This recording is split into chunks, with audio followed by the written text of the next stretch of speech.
وعلى آله وأصحابه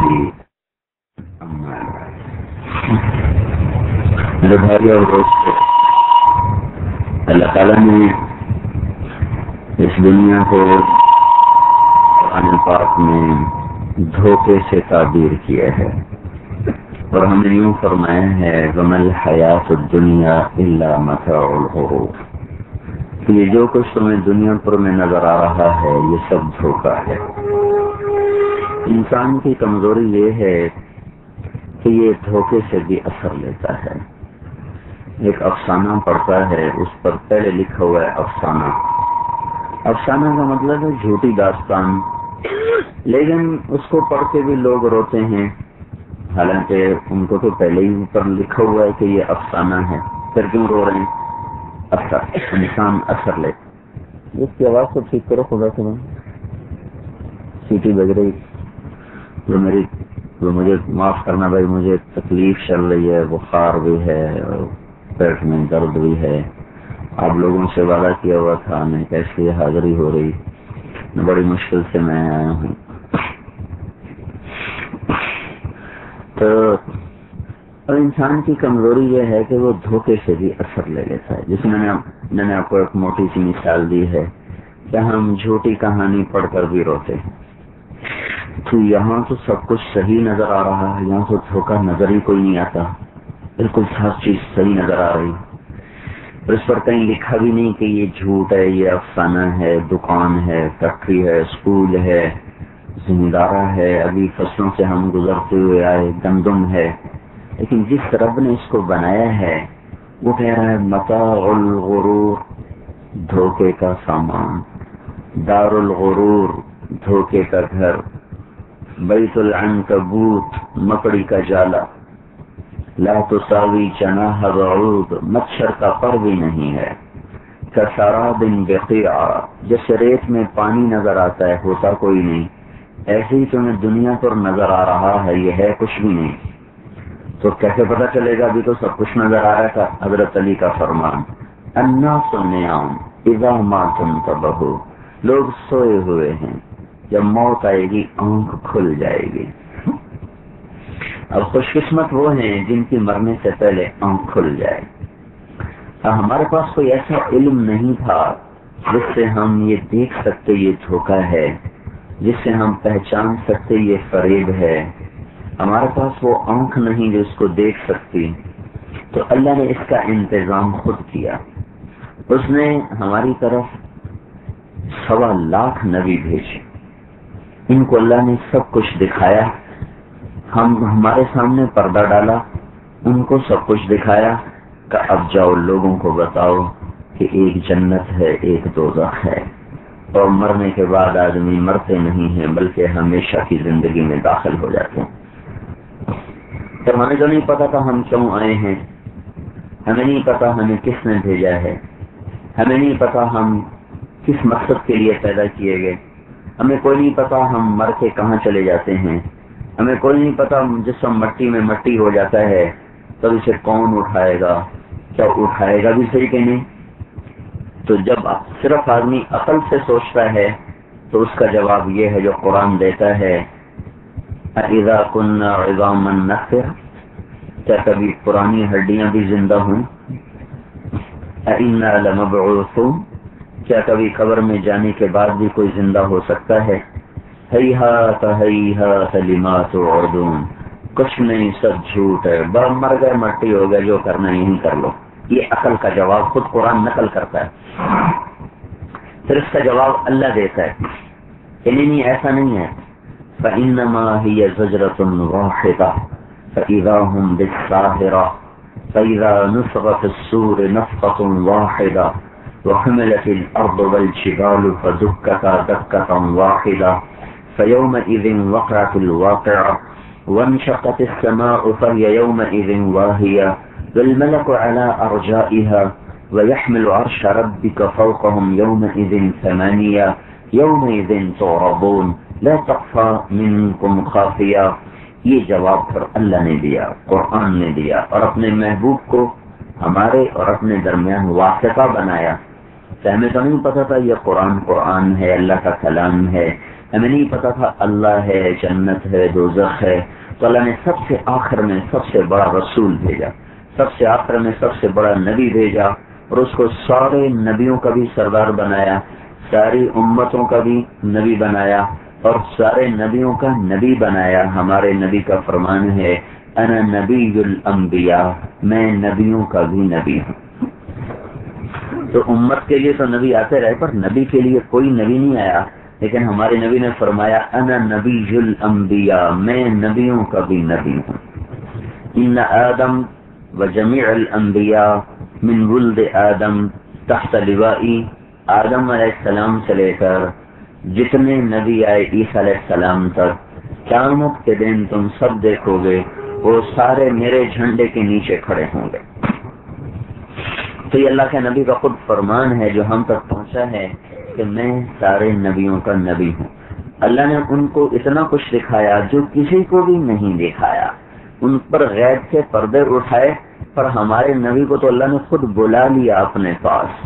نوح علیہ السلام کو جھلک دکھائی، موسیٰ علیہ السلام کو جھلک دکھائی، لیکن انہیں اوپر بلا لیا گیا، خود کھڑے ہو کے دکھایا گیا. خواب کے ذریعے سے نہیں بلکہ اسی جسم کے ساتھ، اسی سر کی آنکھوں کے ساتھ. اگر اللہ کے نور کی ایک تجلی پڑ جائے تو ساری کائنات جل کے راکھ ہو جائے گی. عرش، فرش، کرسی، سات آسمان، جنت، دوزخ، سمندر، پتھر، پہاڑ، صحرا، دریا، جنگل، درخت، گھر، شہر، انسان، جنات، چوپائے، فرشتے، ملائکہ، جبرائیل، میکائیل، جو کچھ ہے صرف ایک تجلی ظاہر کر دے، ساری کائنات عرش سے لے کر نیچے تک سب جل جائے گی. کسی میں اتنی طاقت نہیں ہے. اور اللہ تعالیٰ نے اپنے محبوب کو زمین سے اٹھایا اور بیت المقدس پہنچایا اور وہاں سے بلند فرمایا، اور پہلے آسمان اور اس کے فرشتے اور وہاں کے نبی آدم علیہ السلام ہیں. پہلے آسمان کے نبی آدم علیہ السلام ہیں تو ان کو استقبال کے لیے کھڑا فرمایا. جب آپ کے لیے آسمان کا دروازہ کھلا تو آدم علیہ السلام نے آپ کا استقبال کیا. پھر اس کے بعد فرشتوں نے استقبال کیا. پھر دوسرے آسمان کی طرف چلے تو وہاں یحییٰ علیہ السلام اور عیسیٰ علیہ السلام نے آپ کا استقبال کیا اور سارے فرشتوں نے استقبال کیا. پھر تیسرے آسمان پر چلے. دیکھو یہ خلا ہے نا، یہاں سے 500 میل کے بعد ہوا ختم ہو جاتی ہے. جب آدمی ہوا سے باہر جائے، اس لباس میں جائے گا تو ایک دھماکے کے ساتھ پھٹ جائے. ہم بم ہیں، بم. اگر ہمیں 500 میل اوپر چھوڑ دیا جائے تو ہم ایک دھماکے کے ساتھ پھٹیں گے. تو یہ جو ہوا ہے 500 میل، اس نے ہمارے اوپر وزن ڈالا ہوا ہے. ہر انسان کے سر کے اوپر 280 من وزن ہے.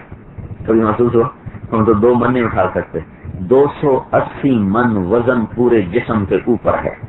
اس وزن کو سہارنے کے لیے ہمارے جسم کے اندر اللہ تعالیٰ نے ایک پریشر بنایا ہوا ہے، وہ اس کو سہارتا رہتا ہے. جب ہم ہوا میں اوپر چلے جاتے ہیں تو وہ وزن ایک دم ہٹ جاتا ہے.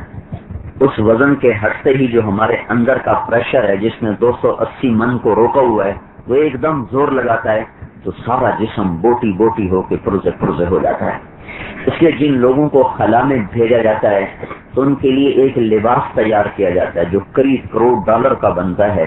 اس لباس کے اندر 280 من وزن کو بنایا جاتا ہے. عارضی فرضی وزن اس کے اندر ایسا بنایا جاتا ہے جو ان کو جب خلا میں جائیں اور ہوا ختم ہو جائے تو یہ وزن ان کے جسم کے ساتھ میل کھاتا رہے. اس لیے اس پر اتنے ارب ڈالر خرچ ہوتے ہیں. کوئی انسان یہاں سے 500 میل اوپر چلا جائے تو وہ بم بن کے پھٹ جائے گا. اللہ تعالیٰ نے اپنے محبوب کو اٹھایا اور بیت المقدس سے جو پہنچایا تو وہی کرتا، وہی تہمد، وہی جوتا، نہ کوئی خلائی لباس تھا، نہ کوئی راکٹ تھا اور نہ آگے کوئی خلائی شٹل تھی، بلکہ آپ اسی کرتے اور تہمد میں آرام سے خلاؤں کو پار کرتے ہوئے سیدھے جا کر پہلے آسمان پر اتارے گئے. وہاں سے آدم علیہ السلام نے استقبال کیا.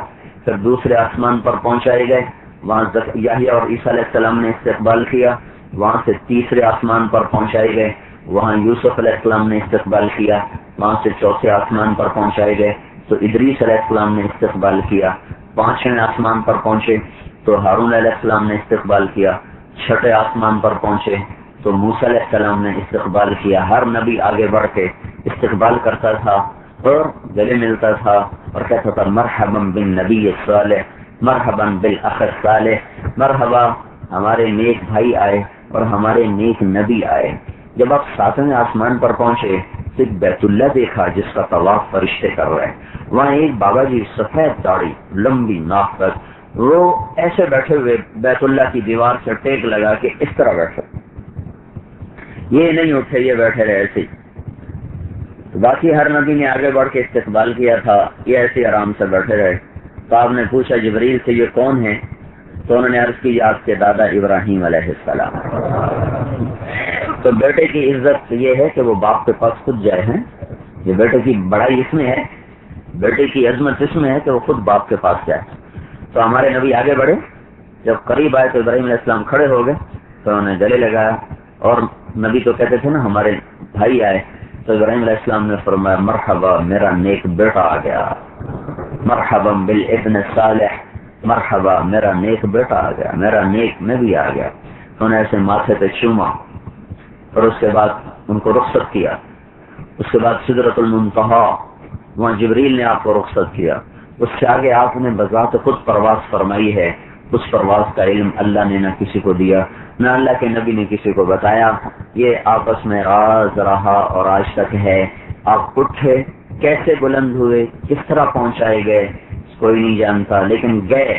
اللہ نے عرش کے دروازوں کو کھولا، پھر عرش کے اوپر ہوئے، پھر عرش اور رب کے آگے درمیان میں کروڑوں اربوں کھربوں نور کے پردے ہیں، وہ سارے اٹھائے گئے اور اللہ براہ راست سامنے آ کر ہم کلام ہو گیا. تو اللہ نے ہمارے نبی کو ایسا ظرف، میں نے عرض کیا تھا یہ جو سارا واقعہ میں نے بیان کیا وہ کہ ایک تجلی اگر پڑ جائے تو جہان جل جائے. تو اب یہاں ایک تجلی نہیں پڑ رہی تھی، اللہ سامنے ہے اور اللہ کی لاکھوں کروڑوں تجلیاں براہ راست سینے پر اتر رہی ہیں. تو یہ سینہ جو اللہ نے اپنے محبوب کو دیا تھا، یہ معلوم ہوا کہ 7 آسمان کٹھے ہو جائیں، 7 کرسی جڑ جائے، 7 عرش جڑ جائے، پھر 7 جنت اور دوزخ جڑ جائے، پھر 7 زمینیں جڑ جائیں، پھر سورج چاند تارے ستارے جڑ جائیں، تو کتنا لمبا چوڑا یہ نظام بنے گا. تو ہمارے نبی کو اللہ نے وہ سینہ دیا جو اس سے بھی زیادہ وسیع تھا کہ یہ سارا لمبا نظام تو ایک تجلی نہیں سہ سکتا، اور ہمارے نبی کروڑوں تجلیاں سہ گئے. اور موسیٰ علیہ السلام پر تجلی تو پڑی پر سہ نہ سکے، 40 دن ہوش نہیں آیا اور تجلی بھی سیدھی نہیں آئی. کوہ طور پر سے ہوتی ہوئی موسیٰ علیہ السلام پر آئی ہے. فلما تجلی ربہ للجبل جعلہ دکا وخر موسیٰ صعقا. تجلی پہاڑ پہ پڑی تو پہاڑ جل کے راکھ ہو گیا اور موسیٰ علیہ السلام 40 دن بے ہوش ہو گئے، ہوش ہی نہیں آیا. اور ادھر کیا ہو رہا ہے؟ آمنے سامنے ساری تجلیاں اتر رہی ہیں اور ہوش حواس سلامت اور بات ہو رہی ہے. التحیات للہ والصلوات والطیبات، اوپر سے جواب آ رہا ہے السلام علیک ایھا النبی ورحمۃ اللہ وبرکاتہ. ادھر سے پھر عرض ہو رہا ہے السلام علینا وعلی عباد اللہ الصالحین. یہ سارا مکالمہ ہے جو ہم روز التحیات میں پڑھتے ہیں، جو اللہ اور اپنے محبوب کے درمیان ہوا. تو اللہ تعالیٰ نے آپ پر عالم کو کھولا. ہاں، اس لیے ابراہیم علیہ السلام کے بارے میں کیا کہا؟ وَكَذَلِكَ نُرِي إِبْرَاهِيمَ مَلَكُوتَ السَّمَاوَاتِ وَالْأَرْضِ لِيَكُونَ مِنَ الْمُوقِنِينَ. ہم نے ابراہیم کو کائنات کا مشاہدہ کرایا، کائنات دکھائی. ملکوت السماوات، آسمانوں کی بادشاہی بھی دکھائی اور زمین کی بادشاہی بھی دکھائی ابراہیم علیہ السلام کو. لیکن اپنے نبی کے لیے کیا کیا ہے؟ اپنے نبی کے لیے کیا کیا ہے کہ ان کو اللہ نے اپنا آپ دکھا دیا. ابراہیم علیہ السلام کو کائنات دکھائی اور اپنے حبیب کو اللہ تعالیٰ نے کہا ہم نے اپنا آپ دکھایا. فَكَانَ قَابَ قَوْسَيْنِ أَوْ أَدْنَىٰ. قَابَ قَوْسَيْنِ ایک عربی کا محاورہ ہے، جب قرب انتہائی قریب ہو جائے، آدمی لوگوں کو قریب ہو جائے تو اس کو قوسین، کمان کو قوس کہتے ہیں، اور قاب اس کے کنارے کو کہتے ہیں. تو عرب جب آپس میں صلح کرتے تھے تو کمانیں یوں آپس میں جوڑ دیتے تھے. وہ اپنی کمان کی تار اور وہ اپنی کمان کی تار کو یوں جوڑ دیتا تھا. تو اس کو عربی میں کہتے ہیں قاب قوسین، کہ یہ تو جڑ گئے بھائی، جڑ گئے. کیونکہ دونوں تاریں جب جڑ جاتی ہیں تو بیچ میں فاصلہ تو نہیں رہ جاتا نا، دونوں تاریں جڑ گئیں تو اللہ کو اللہ ہر تشبیہ سے پاک ذات ہے، بس اس پر ہم ایمان لائے جیسے وہ اپنی ذات میں ہے، جیسے وہ اپنی صفات میں ہے، نہ اس کو کوئی تصور کر سکتا ہے، نہ اس کو کوئی تخیل کر سکتا ہے، نہ اس کی کوئی تشبیہ ہے، لیکن یہ خود اللہ کہہ رہا ہے کہ میں نے اپنے نبی کو اتنا قرب دیا جیسے دو کمانوں کی تانت آپس میں جڑ جاتی ہے، ایسے میں نے اپنے محبوب کو اپنا قرب عطا فرمایا۔ تو آپ کی خبر تو پھر سچی ہوگی نا، پکی سچی ہوگی۔ میری خبر کی کیا حیثیت ہے، یا آج کے سائنسدانوں کی خبروں کی کیا ہے؟ ہم ان کی خبریں سن کے حیران ہوتے ہیں اور اس کے پیچھے بھاگتے چلے جاتے ہیں۔ کسی نے کبھی دیکھا اس کے خون میں سے شکر نکل آئی ہو، پیشاب میں سے شکر نکل آئی ہو؟ ڈاکٹر بھی کہتے ہیں نا آپ کو شوگر ہو گئی، آپ میٹھا چھوڑ دیں، وہ بیچارہ میٹھا چھوڑ کے بیٹھا ہوا ہے، خود تو نہیں دیکھا، ایک ڈاکٹر کے کہنے پر میٹھا چھوڑ دیا۔ تو بھائیو، اللہ کا نبی آسمان سے سب کچھ دیکھ کر آ کر کہہ رہا ہے او لوگوں، سچ میں نجات ہے اور جھوٹ میں ہلاکت ہے۔ اور دنیا پر میں کتنے ہیں جو جھوٹ سے بچتے ہیں؟ جھوٹ ہلاکت، الصدق ینجی والکذب یہلک، سچ نجات دیتا ہے، جھوٹ ہلاک کرتا ہے۔ کتنے ہیں جو پاکستان میں سچ بولتے ہیں اور کتنے ہیں جو جھوٹ سے گریز کرتے ہیں، اور کتنے ہیں جو دغا بازی سے اور فریب دہی سے اور دھوکہ دہی سے اپنے آپ کو بچاتے ہیں۔ سچے کی سچی خبروں کو جھٹلا دیا، سچے کی سچی خبروں کو جھٹلا دیا۔ ابو ذر رضی اللہ تعالیٰ عنہ کا انتقال ہو رہا تھا، وہ جنگل میں تھے، کوئی آبادی نہیں، ایک بیٹی ایک بیوی بس۔ تو ان کی بیوی رونے لگی، کہنے کہ کیوں رو رہی ہو؟ کہ تیرا غسل کون کرے گا، تیری قبر کون کھودے گا، تیرا جنازہ کون پڑے گا؟ ایک عورت ذات ایک بیٹی، ہم کیا کریں؟ تو انہوں نے فرمایا ما کذبت وما کذبت، اللہ کی بندی، نہ میں تمہیں جھوٹ کہہ رہا ہوں، نہ کہنے والا جھوٹا ہے جس سے میں نے سنا، نہ وہ جھوٹا ہے نہ میں جھوٹ کہہ رہا ہوں۔ میں ایک مجلس میں تھا تو اللہ کے نبی نے فرمایا تھا اس مجمع میں ایک آدمی ایسا ہے جو اکیلا رہے گا، اکیلا مرے گا، اکیلا قیامت کو اٹھے گا، اس کا جنازہ مسلمانوں کی ایک جماعت پڑے گی۔ اس مجلس کے جتنے لوگ تھے سارے شہروں میں مر گئے، میں اکیلا ہوں، میں جنگل میں ہوں، مجھے یہ نہیں پتا کہ میرا جنازہ کون پڑھے گا، لیکن خبر دینے والا سچا ہے، کوئی نہ کوئی ضرور میرا جنازہ پڑھنے آئے گا۔ وہ کہنے کے بعد انا وقد انقطع الحاج، ارے اللہ کے بندے کون آئے گا؟ ربضہ ایک بستی ہے، خیبر کی طرف مدینے سے جاؤ کوئی 100-125 کلومیٹر کے بعد پھر اندر صحرا میں جاؤ کوئی 150 کلومیٹر اندر جا کر وہ بستی ہے، اب وہ ریت کے نیچے ہے۔ عراق سے جو لوگ حج کرنے آتے تھے تو وہ یہاں سے گزرتے تھے، حج کے موسم میں یہ راستہ آباد، باقی سارا سال یہ بے آباد۔ تو ان کی بیوی نے کہا اب تو حج کوئی نہیں ہے تو یہاں آئے گا کون، یہاں آئے گا کون؟ کہ اس کا مجھے نہیں پتا، آئے گا ضرور، جا راستے میں بیٹھ۔ وہ سارا دن بیٹھ رہی، کوئی نہیں آیا، دوسرے دن گزر گیا، کوئی نہیں آیا، تیسرا دن انہوں نے محسوس کیا کہ آج میں نہیں بچوں گا، تو انہوں نے اپنی بیٹی سے کہا بیٹی بکری ذبح کرو، کھانے کا انتظام کرو، آج جو میرا جنازہ پڑھنے ہیں ان کو کھانا کھلائے بغیر واپس نہیں کرنا۔ اب ماں بیٹی پریشان کہ پیو ہمارے کا دماغ خراب ہو گیا، یہ کیسی باتیں کر رہا ہے، بکری ذبح کرو، کھانے پکاؤ۔ بیوی سے کہا جا پھر بیٹھ جا راستے میں، جا کر راستے میں بیٹھ گئی۔ اللہ اکبر، تھوڑی دیر گزری تو دور سے غبار اڑتا نظر آئے۔ غبار کا اڑنا کسی کی آمد کا پتہ دیتا تھا، تو وہ کھڑی ہو گئی۔ جب غبار چھٹا تو کیا دیکھا، 20 اونٹ سوار تیزی سے اپنے اونٹ دوڑاتے ہوئے جا رہے ہیں۔ چلو نے جیسے ایسے ہاتھ کو اشارہ کیا تو ان کی نظر پڑی، انہوں نے اپنے اونٹ میں رخ ادھر موڑ لیا کہ یہ جنگل میں عورت کیا کر رہی تھی۔ وہ قریب آئے تو انہوں نے پوچھا تو کون ہے مائی؟ تو انہوں نے آگے فرمایا ایک مسلمان کا جنازہ پڑھ دو تمہارا بھلا ہو جائے گا۔ تو کون ہے؟ کہ ابو ذر۔ تو سب کی ہائے نکل گئی، سب رونے لگ گئے۔ تو ابو ذر کو کون نہیں جانتا تھا؟ تو ان کا نفس بھی ہے بأمہاتنا وآبائنا، ہمارے ماں باپ ابو ذر پہ قربان، ہماری تو بخشش ہو جائے گی اگر ابو ذر کا ہم جنازہ پڑھ دیں۔ یہ کون تھے؟ حضرت عبداللہ بن مسعود رضی اللہ تعالیٰ عنہ، بڑے صحابی اور ان کے 19 آدمی۔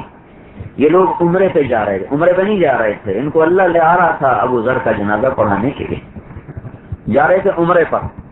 اور یہ راستہ مختصر تھا لیکن بے آباد تھا.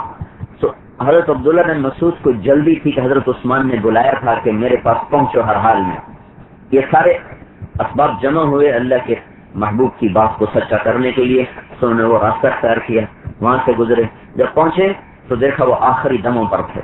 تو ان کو دیکھ کر مسکرا دیے کہ مجھے تو پہلے ہی پتا تھا کہ کوئی نہ کوئی تو آئے گا, کوئی نہ کوئی تو آئے گا.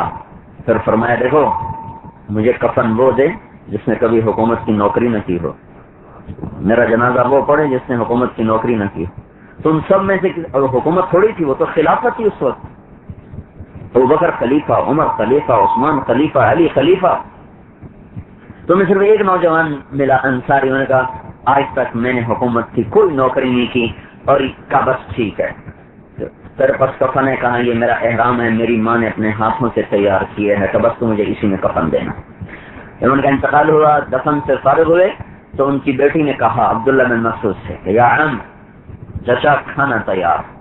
تو حیران, تو بیٹی تمہیں کس نے بتایا کھانا کیسے تیار ہو گیا؟ تو میرے ابا نے کہا تھا کہ آج لوگ میرا جنازہ پڑھنے آئیں گے, ان کا کھانا تیار رکھو. ابو عبداللہ بن مسعود نے کہا واہ ابو ذر, تو نے مر کے بھی سخاوت نہ چھوڑی. تو بھائیو, اللہ تعالیٰ نے حضرت محمد صلی اللہ علیہ وسلم کو صرف کائنات نہیں دکھائی, اپنا آپ دکھا دیا. جس کو اپنا آپ دکھا دے اس کے پیچھے کیا رہے گا؟ وہ سچی خبریں لے کر آئے, ان کی زبان سے نکلا کہ یہ دنیا لا تساوی جناح بعوض, یہ دنیا ایک مچھر کے پر کے برابر نہیں ہے. یہ دھوکے کا گھر, یہ مچھر کا پر, یہ مکڑی کا جالا, یہ مٹ جانے والی متاع ہے. یا ابا سفیان جئتکم بخیر الدنیا و کرامت الاخرہ.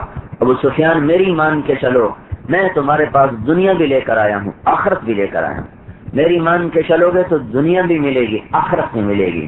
میں ایسا دین نہیں لایا جس میں صرف جنت ملتی ہو, میں ایسا دین لایا ہوں کہ دنیا بھی تمہارے تابع ہوگی, جنت بھی تمہیں اللہ تعالیٰ نصیب فرمائے گا. دنیا اور آخرت کے سارے خزانوں کی چابیاں اللہ نے دے کر ہمارے نبی کو دنیا میں بھیجا.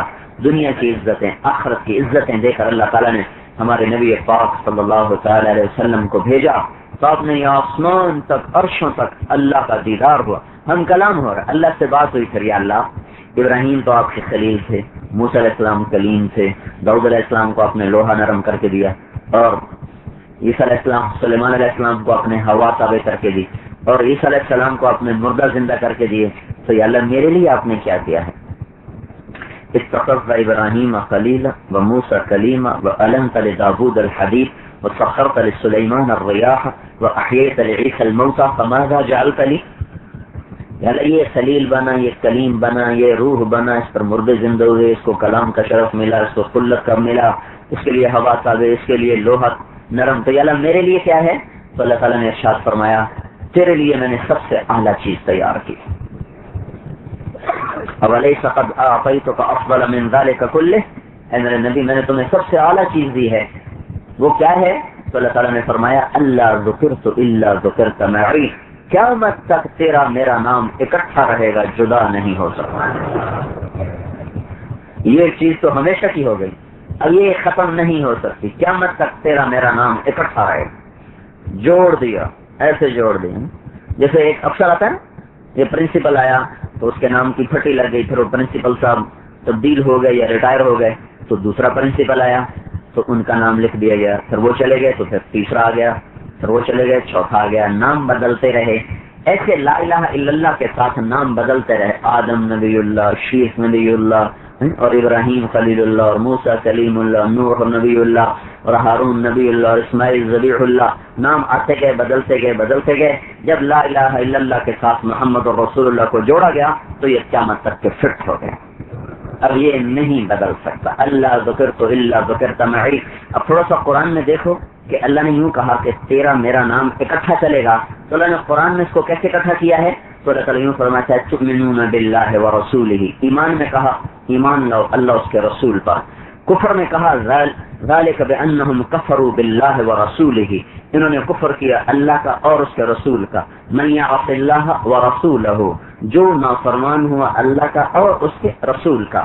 براءۃ من اللہ ورسولہ، اذان من اللہ ورسولہ، فأذنوا بحرب من اللہ ورسولہ، من يحادد اللہ ورسولہ، من يشاقق اللہ ورسولہ سيؤتينا اللہ من فضلہ ورسولہ واللہ ورسولہ احق ان يرضوہ. یہ صرف میں نے چند آیات میں نے ساری نہیں پڑھی، چند آیات پڑھ کے بتایا ہے کہ کس طرح اللہ نے اپنے محبوب کو اپنے نام کے ساتھ جوڑ دیا اور آخر تک چلتا چلا گیا. اور پھر اللہ تعالیٰ نے آپ کو دوسرے لحاظ سے جو بلندیاں عطا فرمائی. آدم علیہ السلام کے بارے میں اللہ نے فرمایا وَلَقَدْ عَهِدْنَا إِلَىٰ آدَمَ مِن قَبْلُ فَنَسِيَ، ہم نے آدم علیہ السلام سے عہد و پیمان لیا پر وہ بھول ہی گئے. زور میں پیمان لیا، اثر میں بھول گئے. لیکن ہمارے نبی کے بارے میں اللہ تعالیٰ نے فرمایا سَنُقْرِئُكَ فَلَا تَنسَىٰ، جو میں تجھے پڑھاؤں گا تو کبھی نہیں بھولے گا. آدم علیہ السلام کا تو اللہ تعالیٰ نے ہمیں قصہ سنا کو تو بھول ہی گئے، اور ہم اپنے محبوب کے اللہ صفائی پیش کر رہا ہے کہ یہ تو بھولیں گے ہی نہیں. فَلَا تَنسَىٰ، یہ تو بھولیں گے ہی نہیں. ابراہیم علیہ السلام اللہ تعالیٰ کے دربار میں ارشاد فرما رہے ہیں کہ یا اللہ وَاجْعَلْنِي مِنْ وَرَثَةِ جَنَّةِ النَّعِيمِ، مجھے جنت عطا فرما. اللہ تعالیٰ ہمارے نبی کو مانگنے سے پہلے فرما رہے ہیں اِنَّا أَعْطَيْنَاكَ الْكَوْثَرَ، ہم نے آپ کو جنت دے دی. انہوں نے مانگا، یہاں بن مانگے سودا ہے. پھر ابراہیم علیہ السلام اللہ تعالیٰ سے مانگ رہے ہیں یا اللہ لا تخزنی یوم یبعثون، مجھے قیامت کے دن رسوا نہ کرنا. اور اللہ اپنے نبی کو مانگنے سے پہلے فرما رہا ہے یوم لا یخزی اللہ النبی، جس دن اللہ اپنے نبی کو کبھی رسوا نہیں کرے گا. پھر ابراہیم علیہ السلام اللہ تعالیٰ سے مانگ رہے ہیں کہ یا اللہ وجنبنی وبنی ان نعبد الاصنام، یا اللہ مجھے اور میری اولاد کو بت پرستی سے بچا لے. اور اللہ تعالیٰ اپنے نبی کو مانگنے سے پہلے کہہ رہا ہے انما یرید اللہ لیذہب عنکم الرجس اہل البیت ویطہرکم تطہیرا، اے میرے نبی کی آل، میرے نبی کا گھر، میں نے تمہیں پاک کر دیا ہر قسم کی گندگی اور گناہوں سے. ہاں اس لیے آپ نے کہا ازواجہ امہاتہم، ہمارے نبی کی بیویاں ساری امت کی مائیں ہیں، ساری امت کی مائیں ہیں. اور اللہ نے ہر نبی کی بیوی کو امرأ سے خطاب کیا، امرأۃ نوح، امرأۃ لوط. تو اقبلت امرأتہ، ابراہیم علیہ السلام کی بیوی، امرأۃ فرعون کی بیوی. لیکن اللہ نے ہمارے نبی کی بیگمات کو امرأ کا لفظ نہیں دیا، زوج کا لفظ دیا، زوج. وَإِذْ أَسَرَّ النَّبِيُّ إِلَىٰ بَعْضِ أَزْوَاجِهِ حَدِيثًا، اور تبتغي مرضات ازواجک، اور وازواجہ امہاتہم، کہ زوج کا لفظ امرأ سے بہت عظیم الشان ہے. زوج اس کو کہتے ہیں جو زندگی کا ساتھی بنے، دکھ درد کا ساتھی بنے، خوشی اور غم کا ساتھی بنے، سفر اور حضر کا ساتھی بنے. تو لفظ زوج یہ بتا رہا ہے کہ اللہ تعالیٰ نے اپنے نبی کو وہ بیویاں عطا فرمائی جو ہمارے نبی کے خوشی میں غم میں شریک ہو گئیں، دکھ درد میں شریک ہو گئیں، راحت میں رنج میں شریک ہو گئیں، سفر و حضر میں شریک ہو گئیں. تو اللہ نے ہمارے نبی کو ایک بیوی ایسی عطا فرمائی جس کا نکاح اللہ نے خود پڑھایا. آج تک دنیا میں کسی عورت کا نکاح اللہ نے نہیں پڑھایا. نکاح کے لیے ایجاب، قبول، وکیل، گواہ، کتنی شرطیں ہیں، مہر، کتنی شرطیں ہیں، ان میں سے کوئی ایک شرط نہ ہو نکاح نہیں ہوتا. پھر مجلس ایک ہو، اگر مجلس دو ہوں تو نکاح نہیں ہوتا. لیکن زینب بنت جحش رضی اللہ تعالیٰ عنہ زمین پر، اللہ عرشوں پر، اور اللہ تعالیٰ نے قرآن اتارا فلما قضى زید منها وطرا زوجناکہا. جب زید نے ولیمہ خود کیا اور گائے ذبح کی، سارے مدینے والوں کو روٹی کھلائی گئی اس خوشی میں کہ یہ نکاح اللہ نے آسمانوں پر پڑھا. اگر یوسف علیہ السلام پہ تہمت لگی تو گواہی زلیخا کے خاندان میں سے ایک لڑکے نے دی. فشہد شاہد من اہلہا واستبق الباب فقدت قمیصه من دبر والف یا سیدها لدى الباب قالت ما جزاء من اراد باهلك سوء الا ان يسجن او عذاب الیم قال هي راودتنی عن نفسی. دو دعوے ہو گئے. زلیخا اور یوسف دروازے پر، کرتا پھٹ چکا، خامن سامنے آ گیا. تو ایک دم عورت بولی اس کی کیا جزا ہے جو تیرے گھر والوں کے ساتھ برائی کرے. تو اگر یوسف علیہ السلام بولے میں نے کچھ نہیں کیا، اس نے مجھے پٹی پڑھائی، اس نے مجھے برائی کی دعوت دی. دو دعوے ہو گئے. اب کون سچا؟ فشہد شاہد من اہلہا. تو زلیخا کے خاندان میں سے بچہ بول اٹھا ان كان قميصه قد من قبل فصدقت وهو من الكاذبين وان كان قميصه قد من دبر فكذبت وهو من الصادقين فلما راى قميصه قد من دبر قال انه من كيدكن ان كيدكن عظيم يوسف اعرض عن هذا واستغفري لذنبك انك كنت من الخاطئين. یہ ساری اللہ نے کہانی سنائی ہے. یوسف علیہ السلام پہ تہمت لگی, نبی ہیں, نبی, ان پر تہمت لگی تو اللہ تعالیٰ نے ایک بچے کو استعمال کیا اور اس نے گواہی دی. کرتا دیکھو, آگے سے پھٹا ہے تو عورت سچی, پیچھے سے پھٹا ہے تو مرد سچا. جب کرتا دیکھا گیا پیچھے سے پھٹا ہوا تب تو جھوٹی یہ سچا. اب یہ نبی ہیں, ابن نبی ہیں, ابن نبی ہیں, ابن نبی ہیں. یوسف علیہ السلام کو یہ فضیلت حاصل ہے کہ ان کی 3 پشتیں اوپر نبی ہیں. ابراہیم پردادا نبی, اور اس کے بعد یعقوب, اور اس کے بعد یعقوب, اور اس کے بعد اسحاق وہ نبی, اور اس کے بعد یعقوب وہ نبی, اور اس کے بعد یوسف علیہ السلام وہ نبی. تو پردادا تو ابراہیم علیہ السلام, دادا اسحاق علیہ السلام, باپ یعقوب علیہ السلام, تینوں نبی, چوتھے خود بھی نبی. گواہی کے لیے بچہ استعمال ہوا. پھر منافقوں نے حضرت اما عائشہ پہ تہمت لگائی, تہمت لگائی. تب اللہ تعالیٰ جبریل کو بھیج کے کہہ دیتا یہ سب غلط ہے, بات ختم. صحابہ میں سے کسی کو استعمال کر لیتا کہ یہ قصہ غلط ہے, ختم کرو. نہیں, اللہ تعالیٰ خود آ گیا گواہی دینے کے لیے کہ میں گواہی دیتا ہوں کہ تمہاری ماں عائشہ پاک ہے. ان الذين جاءوا بالافك عصبة منكم لا تحسبوه شرا لكم بل هو خير لكم لكل امرئ منهم ما اكتسب من الاثم. 1 مہینہ گزر گیا, وہی آئی نہیں. اللہ نے سبق دینا تھا, یہ سبق دینا تھا کہ دیکھو تہمتیں نہ لگایا کرو. نیک عورت پہ تہمت لگانے والے کا 100 سال کا عمل اللہ تعالیٰ برباد کر دیتا ہے.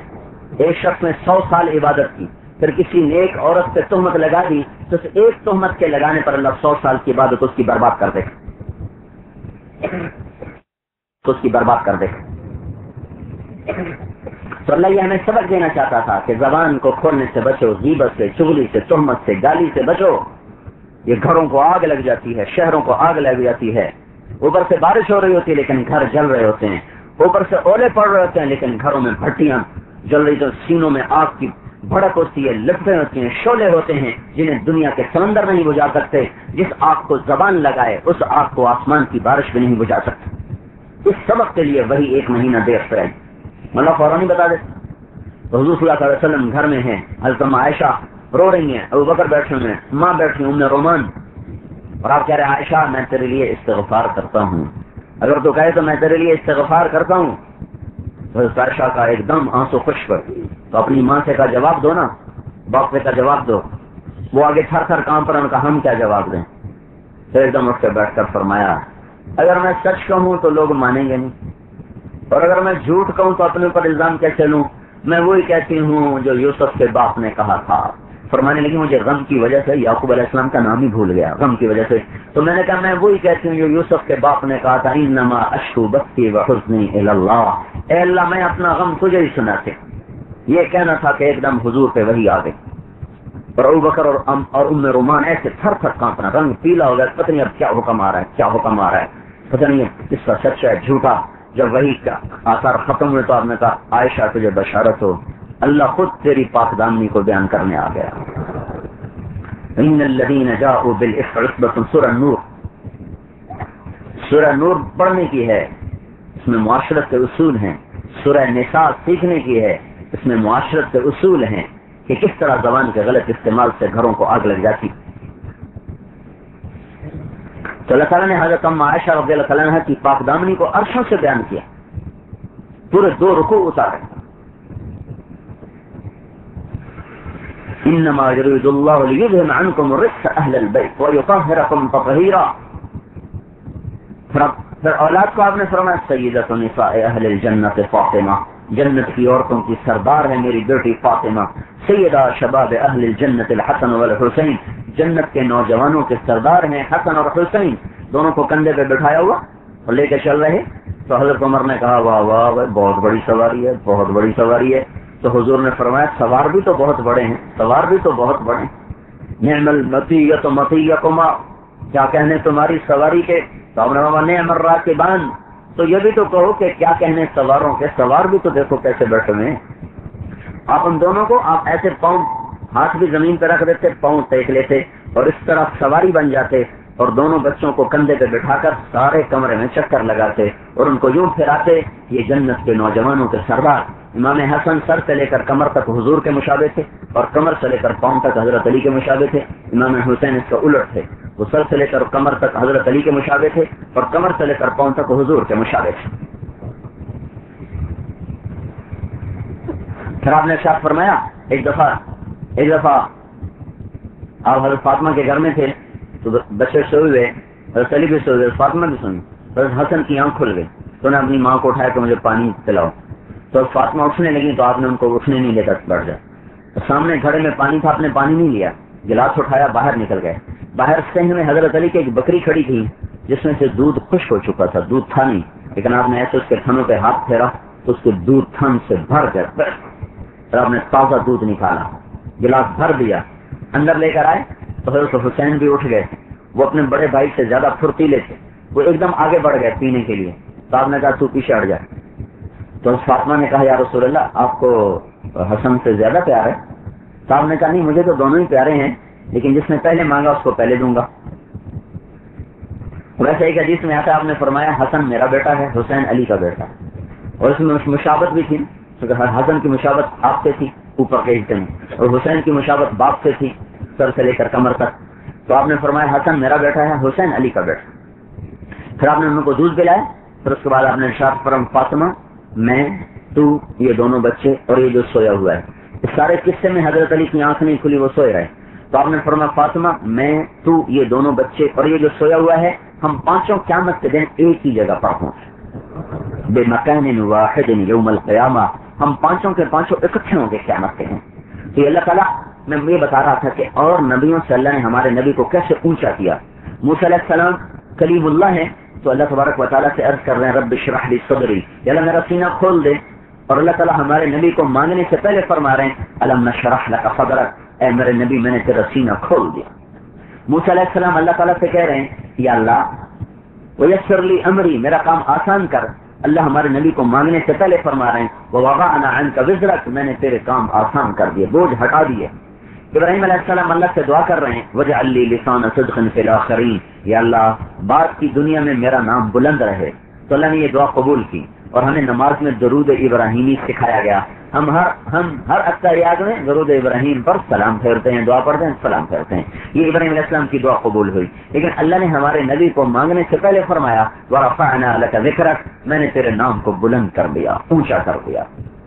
سب سے اونچا، جہاں تکبیر ہوگی وہاں رسالت ہوگی، جہاں توحید ہوگی وہاں رسالت ہوگی، جہاں اشہد ان لا الہ الا اللہ کا اعلان ہوگا وہاں اشہد ان محمد رسول اللہ کا اعلان ہوگا. اس کے بغیر نہ توحید مکمل، نہ توحید قبول، نہ تکبیر قبول اور نہ کلمہ قبول. جب تک رسالت کو ساتھ جوڑا نہ جائے تو اللہ ملتا ہی نہیں ہے. وہ حسب نسب پہ نہیں ملتا، رنگ ڈھنگ پہ نہیں ملتا. ورنہ ابو لہب کو مل جاتا، وہ تو چچا ہے، اور بلال کو کبھی نہ ملتا، وہ تو غلام ہے. لیکن قرآن نے کہا تبت یدا ابی لہب وتب، اور بلال کے بارے میں حضور نے فرمایا جب میں جنت میں جاؤں گا تو میری سواری کی لگام بلال کے ہاتھ میں ہوگی جو پکڑ کر میرے ساتھ جنت میں داخل ہوگا. تو اللہ تعالیٰ نے حضرت داؤد علیہ السلام کہہ رہے ہیں حکومت ملی تو اللہ نے داؤد علیہ السلام سے فرمایا لا تتبع الہوا، اے داؤد دیکھنا خواہش کے غلام نہ بن جانا، خواہش کی غلامی نہ کرنا، خواہش کے پیچھے نہ چلنا. اور ہمارے اپنے نبی کی باری آئی تو اللہ تعالیٰ نے گواہی پیش کی ما ینطق عن الہوا، یہ خواہش کا بول بھی نہیں بولتا. اور یہ پوری صورت دیکھو والنجم اذا ہوا، اللہ کی صفائیاں، اللہ نے کسی نبی کی صفائی پیش نہیں کی ایسے جیسے اللہ اپنے نبی کی صفائیاں پیش کر. والنجم اذا ہوا، مجھے قسم ہے تارے کی جب اپنے مدار پہ چلتا ہے. ما ضل صاحبکم وما غوا، یہ اللہ تعالیٰ ہمارے نبی کی شخصیت کی پاکدامنی بیان کر رہا، عقل کی پاکدامنی بیان کر رہا، اور آپ کی فہم و فراست کی پاکدامنی کو بیان کر رہا ہے، آپ کی سیرت کی پاکدامنی کو بیان کر رہا ہے کہ ما ضل، یہ گمراہ نہیں ہے، وما غوا، اس کی عقل خراب نہیں ہے. یہ اللہ تعالیٰ صفائی پیش کر رہا ہے. دوسری صفائی ما ینطق عن الہوا، یہ زبان کا بول بھی غلط نہیں بولتا، اس کا بول خواہش کا نہیں ہے. کیا ہے ان هو الا وحی یوحی، اس کا ہر بول اللہ کی وحی ہے، یہ اللہ کی وحی سے بولتا ہے. پھر تیسری چیز ہے، تیسری صفائی، ما علمہ شدید القوا، جو اس کے پاس پیغام لے کر آیا ہے سند۔ اللہ چاہتا تو براہ راست اپنے نبی پہ سب کچھ اتارتا، لیکن دنیا دارالاسباب ہے تو اللہ جبریل کو استعمال کرتے رہے، جبریل استعمال ہوتا رہا۔ جبریل تو خود غلام ہے، جبریل خود غلام۔ ایک دفعہ آپ نے پوچھا جبریل اللہ میرے بارے میں کہتے ہیں رحمت للعالمین، رحمت للعالمین، میری رحمت میں سے تجھے کیا حصہ ملا؟ تو کہنے لگا یا رسول اللہ میں اپنے بارے میں ہمیشہ ڈرتا رہتا تھا کہ اللہ مجھے دوزخ میں ڈال دے، لیکن آپ کی توفیل اللہ نے آپ کے قرآن میں میری تعریف کی ہے، میری تعریف کی ہے، انہ لقول رسول کریم ذی قوت عند ذی العرش مکین مطاع ثم امین، کہ یہ اللہ نے میری تعریف کی ہے، تو اس کے بعد مجھے پتا چل گیا کہ اللہ مجھے دوزخ سے بچا لے گا، یہ آپ ہی کا توفیل ہوا ہے، آپ کی رحمت سے مجھے یہ حصہ ملا ہے۔ لیکن دنیا اسباب کا جہان ہے تو اللہ نے اپنے اپنے محبوب کے درمیان سند کو رکھا، جبریل بیچ میں واسطہ ہیں، اور سند کا صحیح ہونا بھی کسی بات کے صحیح ہونے کے لیے ضروری ہے۔ تمہیں کس نے یہ بات کہی بھائی؟ اب فلاں نے کہا چھوڑو وہ بھی کوئی آدمی ہے، یعنی آپ نے بات کو کیوں رد کیا ہے کہ بات جس کی طرف سے نقل ہو کے آئی ہے وہ آدمی ٹھیک نہیں کہا، آپ کہتے ہیں چھوڑو چھوڑو یہ بات غلط۔ بھائی تمہیں کس نے بتایا تھا؟ فلاں نے کہو وہ تو بڑا معتبر آدمی ہے، یہ بات تو پکی ہوگی، یہ بات تو ٹھیک ہوگی، یہ بات اب آپ نے کیوں پکی کر دی؟ بات تو دونوں طرف سے آئی، ایک کو آپ کہہ رہے ہیں غلط بات ہے، کیوں؟ کہنے والا آدمی ٹھیک نہیں، دوسری بات کو آپ ٹھیک کہہ رہے ہیں کیونکہ کہنے والا صحیح ہے۔ تو اللہ تعالیٰ نے بیچ میں جو واسطہ ہے واسطہ اس کو پکا کیا، علمہ شدید القوا ذو مرۃ فاستوى وهو بالافق الاعلى ثم دنا فتدلى فكان قاب قوسين او ادنى۔ یہ سارا اس واسطے کی صفائی پیش کی جا رہی ہے کہ جو بات آ رہی ہے لانے والا بددیانت نہیں، لانے والا خیانت نہیں کرے گا، وہ صحیح بات پہنچائے گا۔ واسطے کا صحیح ہونا خبر کے صحیح ہونے کے لیے بہت ضروری ہے۔ ہمارے پاس جو حدیث پاک ہے قرآن ہے، یہ ہمارے پاس سند سے آیا، واسطوں سے آیا، اخباروں میں لکھا ہوا نہیں آیا، سمجھ رہے ہو، رسالوں میں لکھا ہوا نہیں آیا۔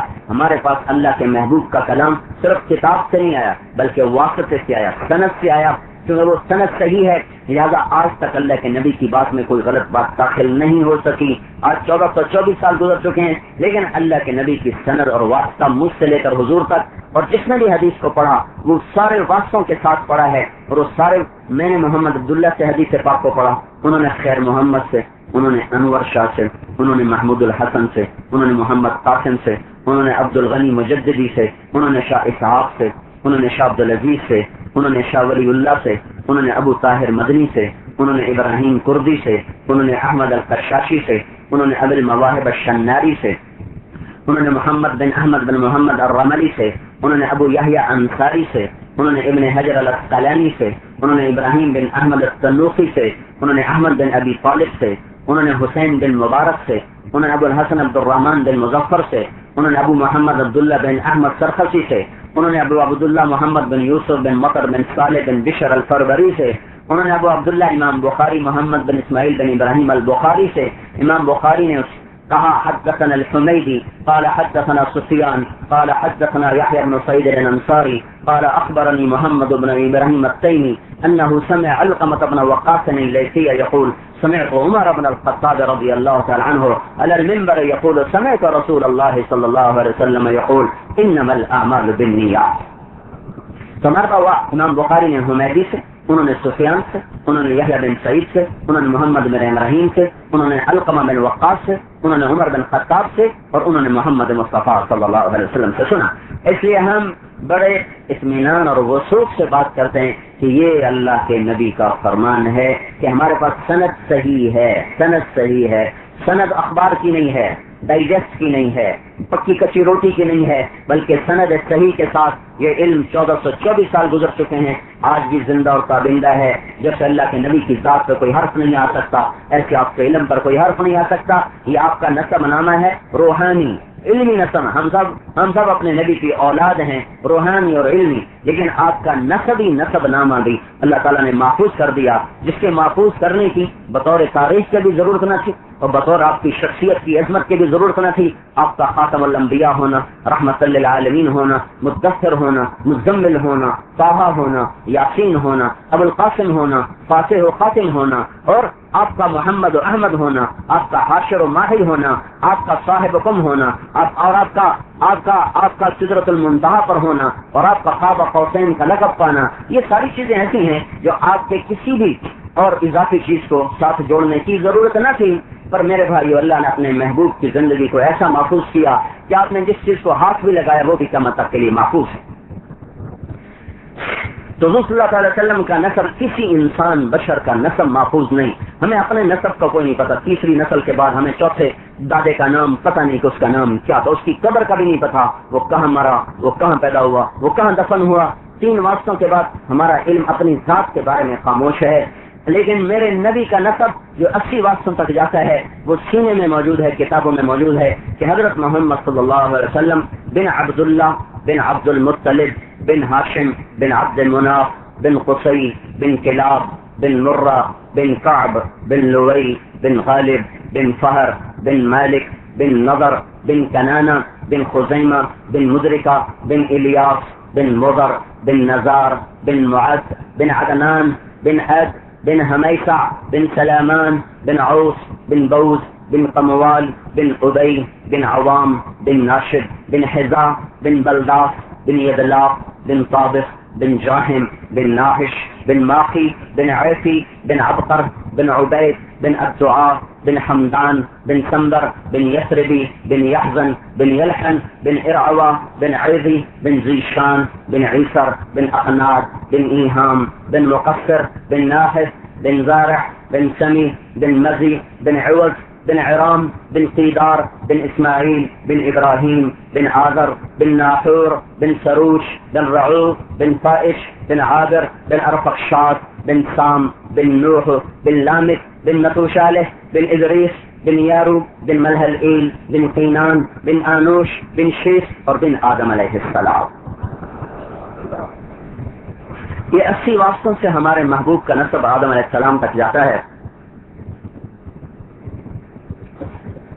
اور اکثر کی تاریخ موجود محفوظ.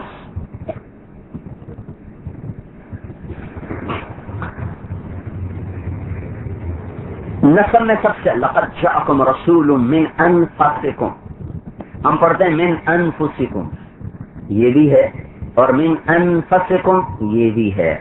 ہماری جو قرات ہے حفظ اس میں ہے من انفسکم، اور ایک دوسری قرات ہے عرب میں پڑھی جاتی وہ ہے من انفسکم. من انفسکم تم میں سے ہے، میرا رسول تم میں سے ہے. تم میں سے ہونے کا کیا مطلب کہ اپنے بھی کبھی بدخواہی چاہیں، کبھی اپنے بھی برا چاہیں. یہ تمہارے گھر کا آدمی ہے، تمہارے خاندان کا آدمی ہے، یہ تمہاری برائی کیسے کہہ سکتا ہے؟ من انفسکم، یہ تم میں سب سے اعلیٰ نسب، سب سے نفیس نسب، سب سے حسین، سب سے جمیل. کوئی ایسا بناؤ تو صحیح، کوئی ایسا دکھاؤ تو صحیح.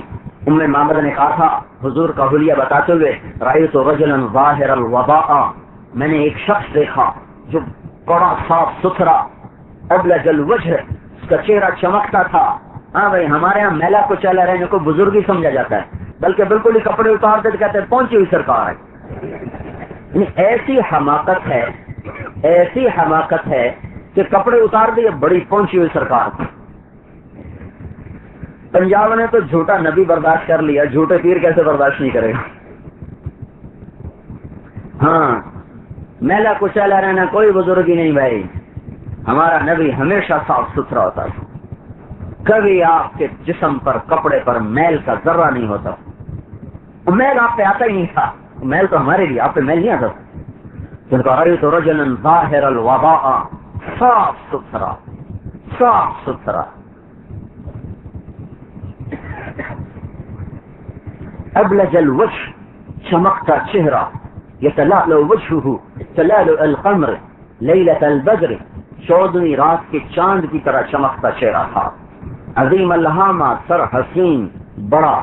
رجل الشعر، بال گھنگریالے کان کی لو تک. یجاوز شعره شہمة اذنی اذا وفر، کان کی لو تک، سفر میں شانوں تک، عام زندگی میں کان کی لو تک. اور سر کت اللحیہ، داڑھی بڑی حسین اور وزنی بھاری داڑھی، گھنی داڑھی سینے پر پھیلی ہوئی تھی، لحیتہ کفافا، میری ہلکی داڑھی ہے، گھنی داڑھی، اور سر میں داڑھی میں سر میں 17 سفید بال رہے 63 برس کی عمر پر. آپ کے زندگی 63 سال 4 دن ہے، 63 سال 4 دن محرم سفر کے لحاظ سے، اور 61 سال 2 مہینے اور 23 دن ہے جنوری فروری کے لحاظ سے، اور 22,330 دن اور 6 گھنٹے ہیں ایام کے لحاظ سے. اس میں غار حرا میں جو پیغام ملا اس سے لے کر دنیا سے جانے تک کا جو وقت 23 برس، وہ ہے 8,156 دن. تو فرماتے ہیں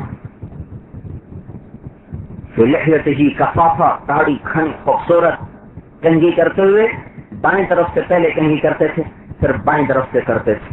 اور ان فرقت عقیقتہ فرق و الا فلا، کنگھی کرتے ہوئے مانگ نکالنے کی کوشش نہیں فرماتے تھے، بالوں کو سیدھا ہی کنگھی فرماتے تھے. کبھی مانگ نکل آتی تو پھر اسے چھیڑتے بھی نہیں تھے، اسے نکلا ہی رہنے دیتے تھے، اور وہ درمیان سے نکلتی تھی، نہ دائیں سے نہ بائیں، نہ ادھر نہ ادھر، بیچ میں ہوتی. جب مانگ نکلتی تو اس میں سے بھی نور کی شعائیں چمکتی نظر آتی. مشرب اللون، گال آپ سے گلابی چمکدار، واسع الجبین، ماتھا کشادہ، ازج الحواجب، ابرو گول کماندار، من غیر کرن، یہاں بال کوئی نہیں تھے. فی عینیہ داج، آنکھوں میں چمک، سیاہ کالی آنکھیں، پتلی سیاہ، باہر سفیدی، اشکل، بیچ میں سرخ ڈورے، انجل، چمکتی نورانی، اہدب، پلکیں دراز، اور اکحل، سرما لگی ہوئی بغیر سرمے تو سرمگی آنکھ تھی، اور ادعج، اشکل، اہدب، اکحل، احور، سفیدی انتہائی سفید، پتلی انتہائی سیاہ، بیچ میں سرخ ڈورے. یہ آپ کی آنکھوں کا حسن تھا. اور پھر فرمایا لم تعبہ سجلا، موٹا نہیں تھا کہ بدصورت ہو جائے، لم تجری بھی سقلا، ایسے پتلے نہ تھے کہ بے روب نظر آئیں. وسیم قسیم، وسیم تھے، قسیم. وسیم کسے کہیں؟ جس کو دیکھنے سے جی نہ بھرتا. جتنی دفعہ دیکھو جس شخص کا حسن ہر دفعہ دیکھنے سے زیادہ ہو جائے اس کو عربی میں وسیم کہتے ہیں. اور یہ وسیم دنیا میں ایک ہی آیا، بس ایک، وہ ہے محمد الرسول اللہ صلی اللہ علیہ وسلم. قسیم تھے، قسیم. قسیم کسے کہیں؟ جس کو جدھر سے دیکھو ادھر سے حسین نظر آئے. ہم کہتے ہیں یار اس کی آنکھیں بڑی خوبصورت ہیں، اس کا مطلب یہ ہے کہ ناک ایسا حسین نہیں، ماتھا ایسا حسین نہیں. قسیم کس کو کہتے ہیں؟ اس کی آنکھ دیکھو، ناک دیکھو، ہونٹ دیکھو، پلکیں دیکھو، ابرو دیکھو، بھویں دیکھو، ماتھا دیکھو، گال دیکھو، تھوڑی دیکھو، داڑھی دیکھو، سر دیکھو، بال دیکھو، بازو دیکھو، ہاتھ دیکھو، ہتھیلی دیکھو، انگلیاں دیکھو، ناخن دیکھو، پشت دیکھو، کمر دیکھو، پاؤں دیکھو. جس کا ایک ایک انگ حسن کا پیکر ہو اس کو عربی میں قسیم کہتے ہیں. تو اما معبد نے کہا وسیم قسیم، میں کیا بتاؤں، وسیم تھا، قسیم تھا. لم تعبہ سجلا، لم تجری به سقلا، يتلألأ تلألؤ القمر ليلة البدر، انور المتجرد، جسم نورانی، بعید ما بین المنکبین، چھاتی بڑی چوڑی، عریض الصدر، سینہ بھی چوڑا اور کندھوں کا درمیانی فاصلہ بھی زیادہ، زخم الکرادیس، جوڑ بڑے مضبوط، راہ راہا، ہتھیلی بڑی کشادہ، سخاوت اور دلیری کی نشانی، شکن الکفین والقدمین، ادھر ہتھیلی کے اوپر کی طرف گوشت پر، رگیں نظر نہیں آتی تھیں، سائل الاطراف، انگلیاں بڑی مخروط تھی، لمبی حسین تھی، طویل الزندین، بازو بھی لمبے تھے، سواء البطن والصدر، سینہ اور پیٹ برابر تھا. ایسا نہیں کہ پیٹ ادھر جائے چودھری ادھر جائے، سینہ اور پیٹ برابر تھا. اور سب تلقف، آپ کا سیدھا قد تھا، سیدھا، ایسے ٹیڑھی کنڈلی ہو، ٹیڑھے بازو ہوں، سیدھا سرو قد درمیانہ تھا. لیکن ایک معجزہ تھا، لمبے سے لمبے قد کا آدمی جب ہمارے نبی کے ساتھ کھڑا ہوتا تو ہمارے نبی کا قد اونچا ہو جاتا، دوسرے کا نیچا ہو جاتا. کوئی آپ کے ساتھ کھڑا ہو کے لمبا نظر نہیں آیا کبھی بھی. ہمیشہ آپ ہی لمبے نظر آتے، ہمیشہ آپ ہی لمبے نظر آتے. اور آپ اپنی نظریں جھکا کے رکھتے، کبھی نظر نہیں، کبھی ایسے دیکھتے، یہاں سے جل نظر الملاحظہ، میں لفظوں کا ترجمہ کر رہا ہوں، وہ نقل نہیں اتار سکتا. لفظ کا ترجمہ یہ ہے. کبھی کبھی آپ ایسے آنکھ اٹھاتے تھے، جب آپ کی آنکھ اٹھتی تھی تو ایسا نور نکلتا تھا کہ سارے نظریں ایسے جھکا لے، کوئی نہیں دیکھ سکتا. صرف 2 آدمی اس وقت آپ کے چہرے کو دیکھ سکتے تھے، ابو بکر اور عمر، بس باقی سب ایسے ہو جاتے تھے. مجلس میں بیٹھنے کا یہ انداز تھا، چوکڑی مار کے بیٹھتے تھے اور باتیں کرتے کرتے یوں ہاتھ ہلاتے رہتے تھے. یہ سیدھا ہاتھ، یہ انگوٹھا، ہتھیلی سیدھی، انگوٹھا الٹے ہاتھ کا، اس کو آپس میں ایسے مارتے رہتے تھے، ایسے مارتے. دوران تقریر اپنا ہاتھ اتنا بلند کرتے تھے، بس کبھی آپ نے مکے نہیں لہرائے، کبھی آپ نے آستینیں نہیں چڑھائی، کبھی یوں نہیں کیا. بڑے اطمینان اور وقار کے ساتھ آپ بات فرماتے اور دوران گفتگو بس اتنا آپ کا ہاتھ بلند ہوتا. ہمارے خطیب تو مکے مارتے نا، آگے ممبر پر اٹھا ایسا ایسا بے اعتدال میرا نبی نہیں. جتنی مر گیا بس آپ کا ہاتھ کتنا اٹھتا تھا بس. اور آپ کی بات میں شفقت ہوتی تھی، شفقت، محبت غالب ہوتی تھی. اوے تم ایسے ہو، یہ کبھی آپ نے نہیں. اوے بے نمازی ہو، اوے سود خور ہو، اوے زانی ہو، کبھی آپ نے ایسا خطاب نہیں. برے سے برا بھی آیا ہے، آپ کے پاس محبت کے پھول لے کر گئے.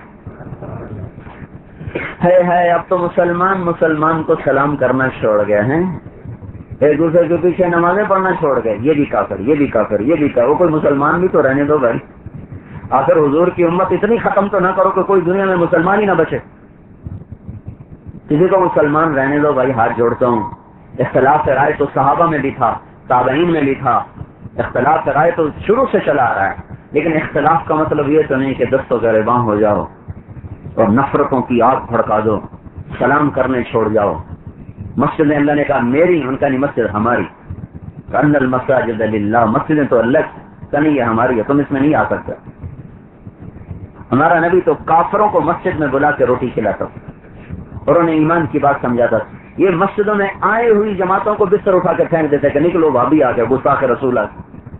اگر یہ گستاخ رسول ہیں تو کوئی عاشق تو دکھاؤ بھائی، جنہوں نے گھر بھی چھوڑا، مال بھی خرچ کیا، وطن بھی چھوڑا، بیوی بھی چھوڑی، بچے بھی چھوڑے، دیش بھی چھوڑا. گالی کے جواب میں کبھی گالی نہ دی، پتھر کے جواب میں کبھی پتھر نہ مارا. لوگ گالیاں دے رہے، وہ دعائیں دے رہے.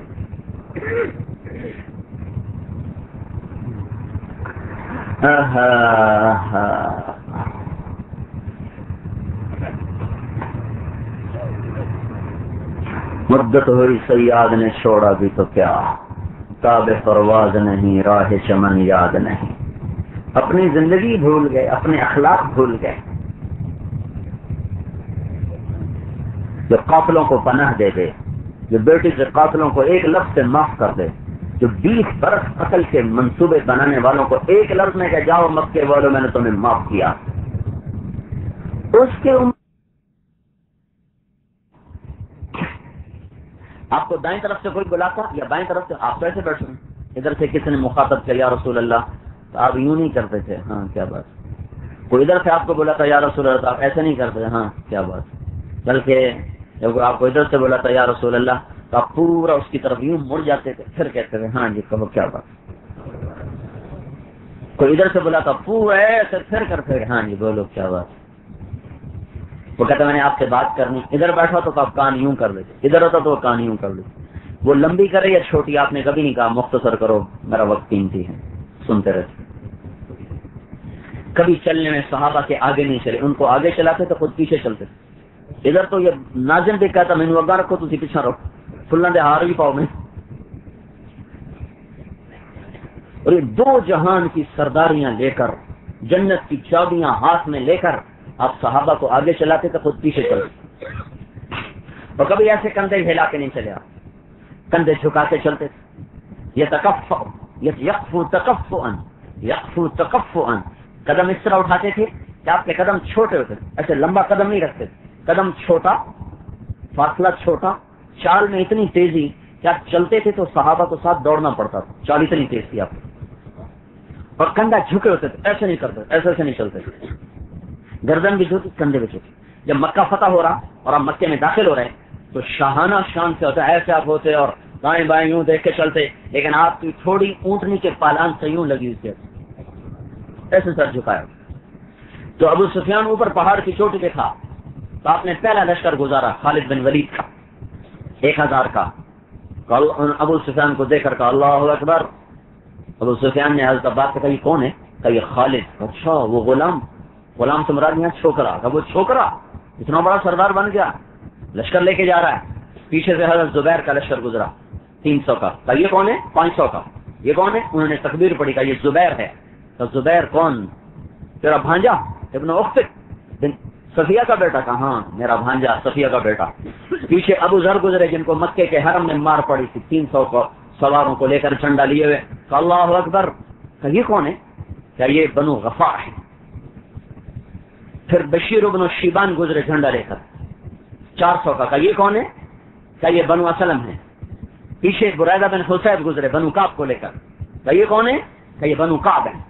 پھر حضرت خالد ابن معبد بن خالد نعمان ابن مقرن المزنی وہ 800 کو لے کر چلے۔ کہا یہ کون ہے؟ کہا یہ مزینہ ہے۔ پھر معبد بن خالد الجہنی 400 کو لے کر چلے۔ کہا یہ کون ہے؟ کہا یہ جوہینہ ہے۔ پھر اس کے بعد بنو بکر گزرے، ابو واقد اللیثی کے ہاتھ میں جھنڈا، انہوں نے تکبیر پڑھی۔ کہا یہ کون ہے؟ کہا یہ بنو بکر کا بیڑا غرق ہو بنو بکر کا، انہی کی وجہ سے ہمیں یہ دن دیکھنا پڑا۔ تو یہ چیزوں کا جب صلح ہوئی نا، صلح حدیبیہ، تو اس میں کچھ مسلمانوں نے، کچھ قبیلوں نے صلح کر لی مسلمانوں سے، اور کچھ نے ساتھ دیا کافروں کا، قریش کا۔ بنو بکر جو تھے نا یہ قریش کے ساتھی بن گئے، بنو خزاعہ حضور کے ساتھی بن گئے۔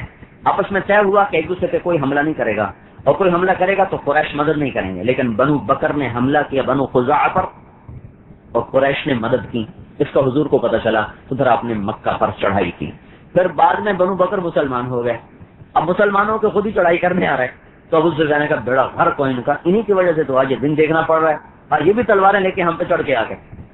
اس کے پیچھے بنو لیث گزرے، بنو لیث صاحب بن جسامہ رضی اللہ عنہ کے ہاتھ میں جھنڈا، اور اس کے پیچھے بنو اسلم گزرے، بنو اشجع ماقل ابن سنان الاشری رضی اللہ عنہ کے ہاتھ میں جھنڈا۔ یہ 5000 کا لشکر آپ نے 10 ٹکڑوں میں تقسیم کر کے بھیجا۔ پیچھے آپ کا 5000 کا اپنا انصار و مہاجر، آپ کے دائیں طرف ابوبکر صدیق تھے، اور بائیں طرف اسعد بن زرارہ، اسد نے اسعد سین کے بعد عین، اسعد بن زرارہ تھے، اور آپ کی اونٹنی کے پیچھے حضرت اسامہ بن زید تھے، اور حضرت عمر رضی اللہ تعالیٰ عنہ صفوں کو سیدھا کرتے ہوئے آ رہے تھے، اور جھنڈا عبادہ بن صامت کے ہاتھ، سعد بن عبادہ کے ہاتھ میں جھنڈا تھا۔ تو جب وہ سعد بن عبادہ گزرے تو انہوں نے ابو سفیان کو دے کر کہا الیوم یوم الملحمہ، آج بڑا گرم دن ہے، آج خون بہایا جائے گا، الیوم تستحل الحرمہ، آج خون بہے گا۔ تو ابو سفیان کا تو رنگ فق ہو، تو پیچھے سے لشکر گزرا تو ایک آواز، تو اس نے کہا یہ آواز کس کی ہے؟ کہا یہ عمر بن خطاب کی ہے۔ ارے یہ بنو عدی بھی اتنے اونچے چلے گئے، حضرت عمر کا خاندان چھوٹا تھا، عدد کے لحاظ سے چھوٹا تھا، یہ بنو عدی بھی اتنے اونچے چلے گئے۔ اتنے میں حضور کی سواری آئی، تو آپ اس شان سے تھے کہ آپ کا اونٹنی آپ کی تھوڑی اونٹنی کے پالان سے یوں لگی تھی۔ بادشاہ ایسے داخل نہیں ہوتے، بادشاہ ایسے داخل نہیں ہوتے، افسر ایسے داخل، افسروں کے ہاتھ میں تو سکھ ہوتی، گردن ٹیڑھی ہوتی، سلاخیں ہوتی، حالانکہ ریٹائرمنٹ کے بعد ان کو پوچھتا بھی کوئی نہیں، پھرتے ہیں حقار میر، کوئی پوچھتا نہیں۔ کوئی ہوتا ہے جو اپنی اوقات کو یاد رکھتا ہے، ورنہ ہر کوئی کرسی پہ بیٹھ کے پتہ نہیں کیا سے کیا بن جاتا ہے۔ وہ سمجھتا ہے کہ میرے نیچے سے فرقے بھی نہیں، نہ صرف ایک اللہ ہے جس کو بقا ہے، باقی سب کو فنا ہے۔ کل من علیہا فان ویبقى وجہ ربک ذو الجلال والاکرام، کل شیء ہالک الا وجہہ، ہر چیز کو فنا ہے، کل نفس ذائقۃ الموت، ہر چیز کے لیے موت ہے۔ ایک اللہ ہے جو اپنی ذات صفات میں باقی، قائم دائم ابدی ازلی، اول آخر قاہر باطن متعال بر طواب منتقم، ایک اپنی ذات میں رحمان رحیم ملک قدوس السلام المؤمن المهيمن العزيز الجبار المتكبر الخالق البارئ المصور الغفار القهار الفهاب الرزاق الفتاح العليم القابض الخافض الخافض الرافع المعز المذل السميع البصير الحكم العدل اللطيف الخبير الحليم العظيم الغفور الشكور العلي الكبير الحسيب الجليل الكريم الرقيب المجيب الواطئ المجيد الباعث الشهيد الحق الوكيل القوي المتين الولي الحميد المحصي المبدي المعيد المحيي المميت الحي القيوم الواجد الماجد الواحد الأحد الأول الآخر الظاهر الباطن الوالي المتعال البر التواب المنتقم العفو الرؤوف مالك الملك ذو الجلال والإكرام المقسط الجامع الغني المغني المانع الضار النافع النور الهادي البديع الباقي الوارث الرشيد الصبور جل جلاله. یہ صرف اللہ ہے.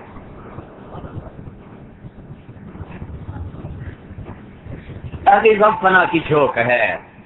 کوئی نہ رہا کوئی نہ رہا. کوئی رہتا تو اللہ کا نبی رہتا، پر اللہ نے ان کو اختیار تو دیا. جبریل آ گئے اندر، ملک الموت باہر، جبریل اندر. کہ یا رسول اللہ ملک الموت دروازے پر ہے، اندر آنے کی اجازت چاہ رہے ہیں، آپ اجازت دیں گے تو اندر آئیں. ہاں مطلب ہم سے کوئی نہیں پوچھے گا، یاد رکھنا ہے. عبدالستار لالے کا سے کسی نے پوچھا، سارے منصوب ٹک حرص و حوث کو چھوڑ میاں، مت دیس بدیس پھرے مارا، قضا کا اجل کا لوٹے ہے، دن رات بجا کر نقارا، کیا بدیا بھینسا بیل شکر، کیا گونی پلہ سر بھارا، کیا گیہوں چاول موٹ مٹر، کیا آگ دھواں اور انگارا، سب ٹھاٹ پڑا رہ جائے گا جب لاد چلے گا بنجارا. ہم سے کوئی نہیں پوچھے گا. وہ ایک ہی ہستی تھی جس سے پوچھا گیا بس پہلا اور آخری، پہلا اور آخری. آپ نے کہا آنے دو. وہ آگے کہ یا رسول اللہ جب سے موت کا کام ذمہ لگا ہے اللہ تعالیٰ نے پہلی دفعہ کہا ہے پوچھ کے جانا، اور اللہ تعالیٰ نے پہلی دفعہ کہا ہے تو پوچھ لینا، آنا چاہیں تو لے آنا، رہنا چاہیں تو واپس آ جانا. لیکن یہ نہیں کہا کہ موت نہیں دوں گا، لیکن ہاں مرضی ہے جب تک آپ زندہ رہیں آپ کو کوئی نہیں پوچھے گا. تو آپ نے فرمایا اگر میں کہوں میری جان نکالو تو میری بھی نکال لو گے؟ کہا جی آپ کی بھی نکالوں گا. تو آپ نے جبریل کو دیکھا، تیری کیا رائے ہے؟ تو جبریل بولے یا رسول اللہ اللہ آپ کی ملاقات کا شوق رکھتے، آگے آپ کی مرضی. تو آپ نے کہا اچھا تم جاؤ پہلے اللہ سے پوچھ کے آؤ کہ میرے بعد میری امت کے ساتھ کیا کرے گا، میں پھر جواب دوں گا. تو ملک الموت کھڑے رہے، جبریل واپس گئے، جواب لے کر آئے کہ اللہ تعالیٰ فرما رہے ہیں کہ ہم آپ کی امت کو آپ کے بعد اکیلا نہیں چھوڑیں گے. کہ الآن قرۃ عینی، اب میری آنکھیں ٹھنڈی ہیں.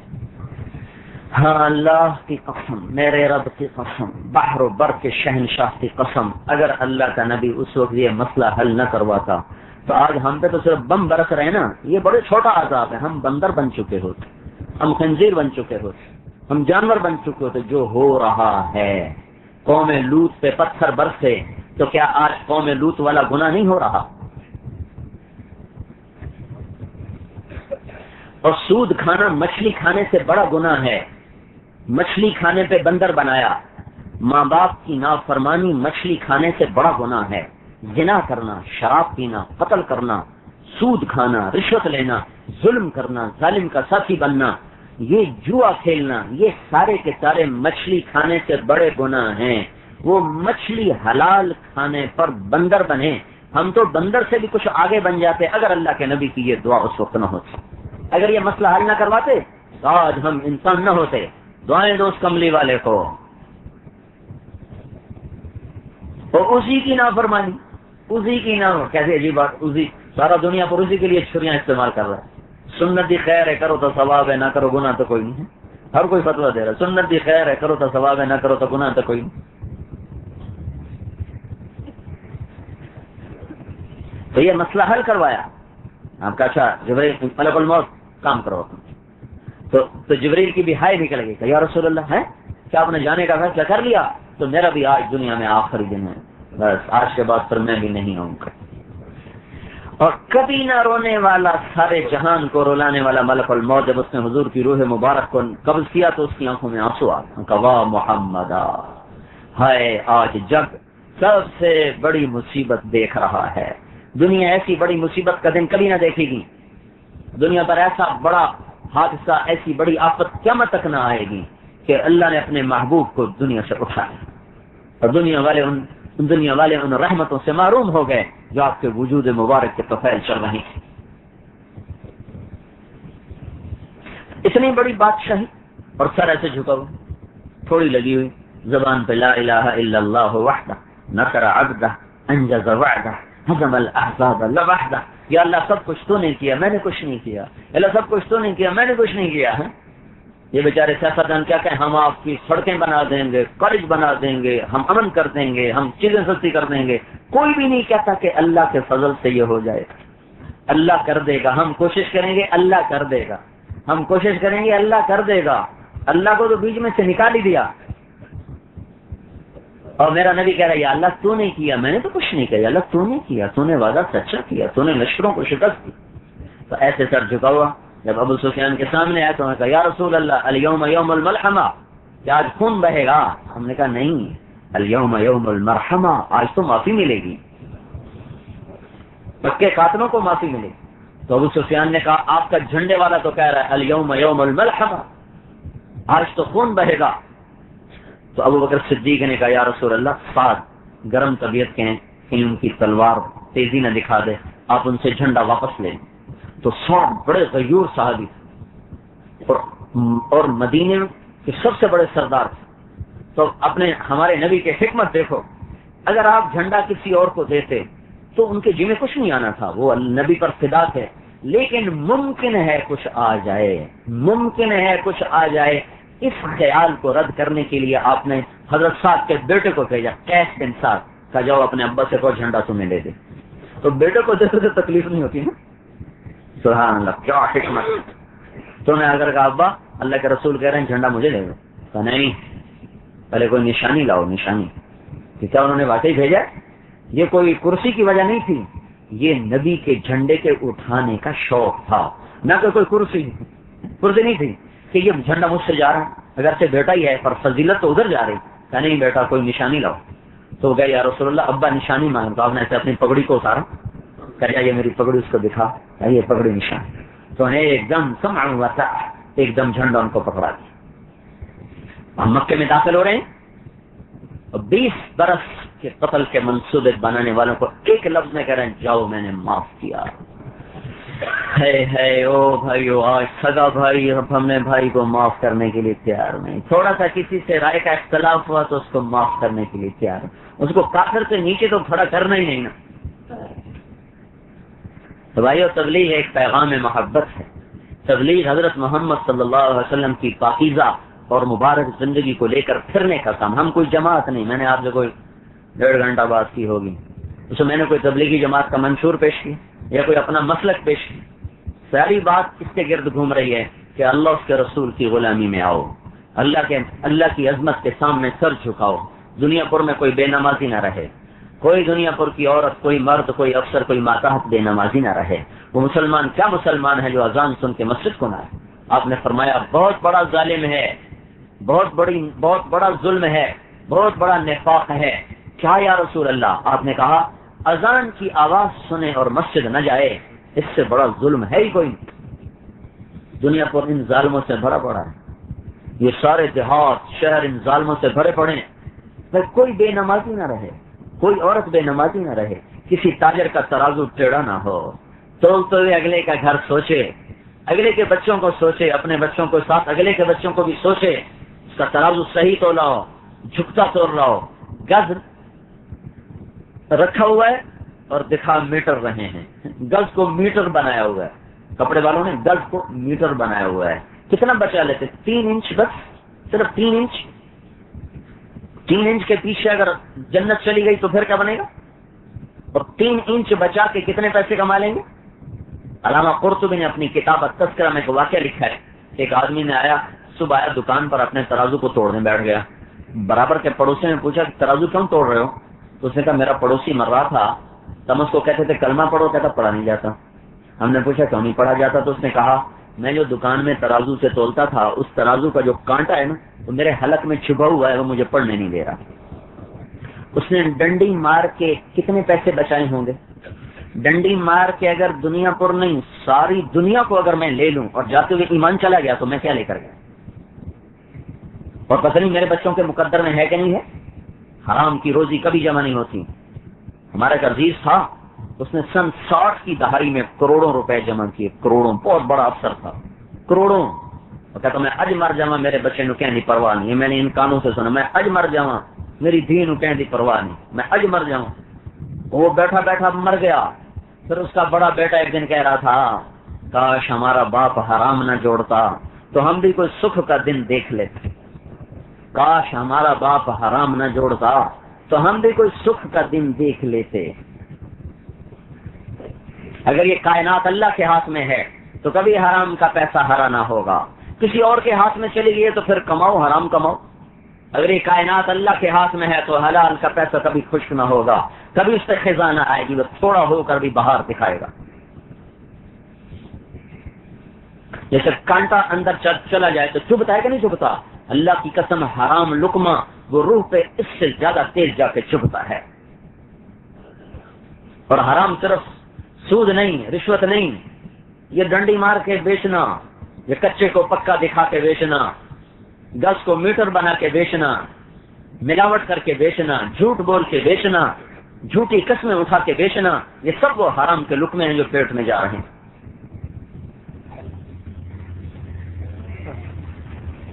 من امسا کالم بعمل یدہ امسا مغفورا لہ.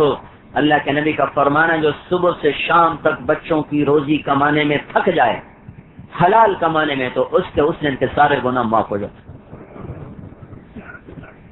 حلال کمانا، حرام نہیں، جھوٹ نہیں. یہ دنیا پر کے بینک کس نے بھرے ہوئے؟ اس میں سیونگ اکاؤنٹ کس نے کھولے؟ امریکہ نے آ کے کھولے، برطانیہ نے کھولے. یہ دنیا پر کے لوگوں نے تو سیونگ اکاؤنٹ کھولا ہوا ہے. اب بینک والوں کے چکر میں آ گئے کہ تمہارا پیسہ بڑھ رہا ہے، بڑھ نہیں رہا، پھٹ رہا ہے، ہلاکت کے فیصلے ہو جائیں گے. رکھنا ہے رکھو، کرنٹ میں رکھو، اور کم از کم سیونگ سے تو نکالو. اللہ کے وعدوں پہ توکل کیوں نہیں کرتے، یقین کیوں نہیں کرتے؟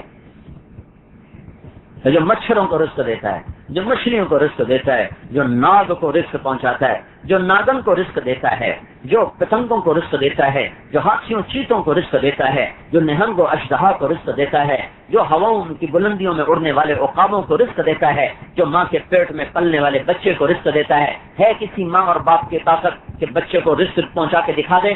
اور اللہ کہتا ہے یا ابن آدم من اوصل الیک الغذاء وانت جنین فی بطن امک. میرے بندے تجھے ماں کے پیٹ میں کون سا رزق دینے والا؟ لم ازل ادبر فیک تدبیرا، میں تھا جس نے تمہیں رزق پہنچایا اور مسلسل پہنچایا. حتی انفذت ارادتی فیک، پھر میرا ارادہ تجھ میں نافذ ہوا، تو بنا، پروان چڑھا، نطفے سے انسان بنا، آنکھ، ناک، نوک، پلک ہر درست ہوئی. پھر اوحیت الی الملک الموکل بالارحام فاخرجک علی ریشۃ من جناحہ، پھر میں نے تجھے دنیا میں لانے کا جب ارادہ کیا تو فرشتوں کو بھیجا، اس نے پر مارا، راستہ کھلا، تجھے پروں پہ لے کر وہ باہر آیا. لا لک سن تقطع ولا لک ید تبطش ولا لک رجل تمشی، تیرے ہاتھ میں طاقت نہیں پکڑنے کی، پاؤں میں طاقت نہیں چلنے کی، اور تیرے دانتوں میں طاقت نہیں کاٹنے کی. جب تو ایسا عاجز حقیر فقیر تھا تو ادرت لک عرقین رقیقین ينبعان لك لبنا خالصا دافئا في الشتاء وباردا في الصيف. جب تو ایسا حقیر تھا تو تجھے ماں کی گود میں سلا کر ماں کی چھاتیوں کو میں نے چشموں میں بدلا. ان چشموں میں گرمیوں میں تجھے ٹھنڈا دودھ پلایا اور سردیوں میں تجھے گرم دودھ پلایا. کوئی ہے تیرے رب کے سوا یہ کر کے دکھا دے؟ فهل يقدر على ذلك احد غيري وجعلت لك حنانا في صدر ابويك. پھر میں نے تیرے ماں باپ کو تیرے لیے بے قرار کر دیا. لا يأكلان حتى تشبع ولا ينامان حتى ترقد. تو سوئے نہیں وہ سو نہیں سکتے، تو کھائے نہیں وہ کھا نہیں سکتے، تو روتا ہے وہ چلاتے ہیں، تو ہائے کرتا ہے وہ چیختے ہیں. تیرا درد ان کا درد بن جاتا ہے، تیری آہ ان کی فریاد بن جاتی ہے. میں ان کو تیرے لیے بے قرار کر دیتا ہوں. اگر میں یہ بے قرار نہ کرتا تو کوئی ماں کسی لال کے لیے نہ جاگتی، اور کوئی باپ جا کر دھوپ میں ڈیوٹیاں نہ دیتا، اور سڑکوں پہ چکر نہ توڑتا، اور ریڑھی نہ لگاتا، اور پتھر نہ توڑتا، اور سارا دن تھک کے نہ کھاتا. یہ تیرا رب ہے، رب رب رب، جس نے ماں اور باپ کو مسخر کیا کہ اس ظالم کو پرورش کرو اگر کہ یہ فرعون بنے گا، اور میرے ذمہ اس کو دودھ بھی پلانا، روٹی بھی کھلانا، گود بھی دینا، سایہ بھی دینا، زمین بھی دینا، سورج کی شعاؤں کو بھی دینا، چاند کی کرنوں کو دینا، پھول کی مہک دینا، دودھ اور تھنوں سے دودھ نکال کے دینا، اور سمندر سے مچھلیاں نکال کے دینا، صدف سے موتی نکال کے دینا، کانوں سے ہیرا نکال کے دینا، جوہر جواہر لال نکال کے دینا. یہ میرا کام ہے، آگے اس کی مرضی مجھے سجدہ کرے یا نہ کرے. ہاں یہ تیرا رب کرتا ہے.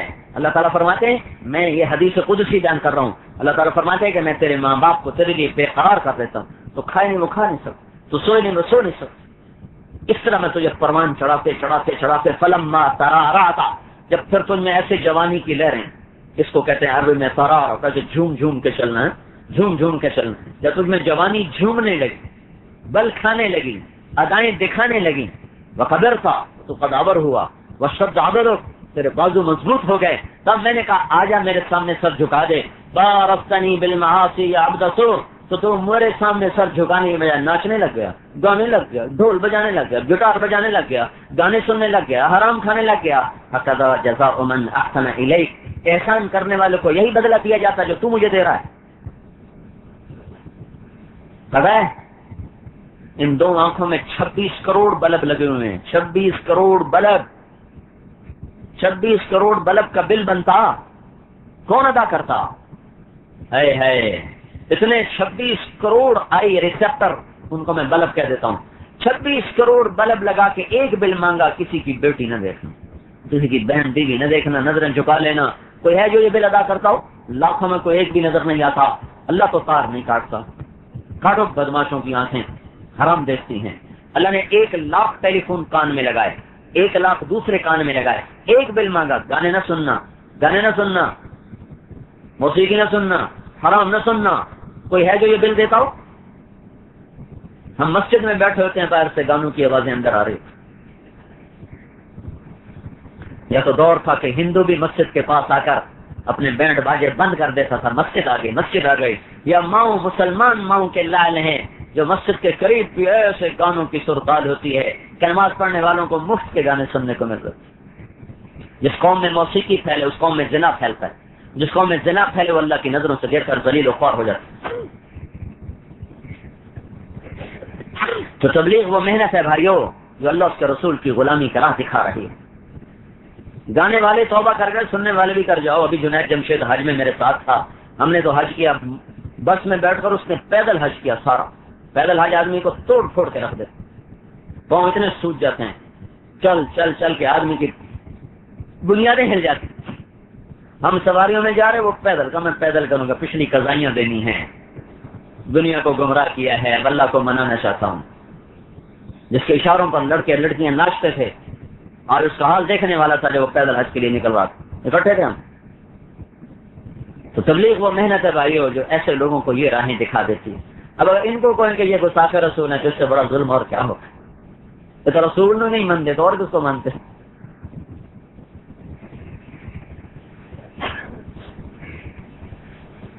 سعید انور، انضمام الحق، جنید جمشید، یہ سر ہم حج میں اکٹھے تھے۔ کتنے ان لوگوں کو پیچھے پھر پھر کے منتیں کر کے یہ دروازوں پہ کھڑے نہیں ہونے دیتے تھے ہم، اور اب بستر اٹھائے دھکے کھا رہے ہیں۔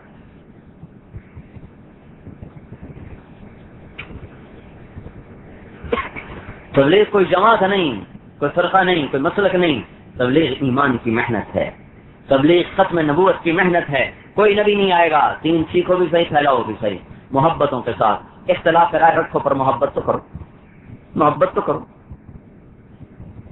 محبت فرض ہے، اختلاف ایک فطرت۔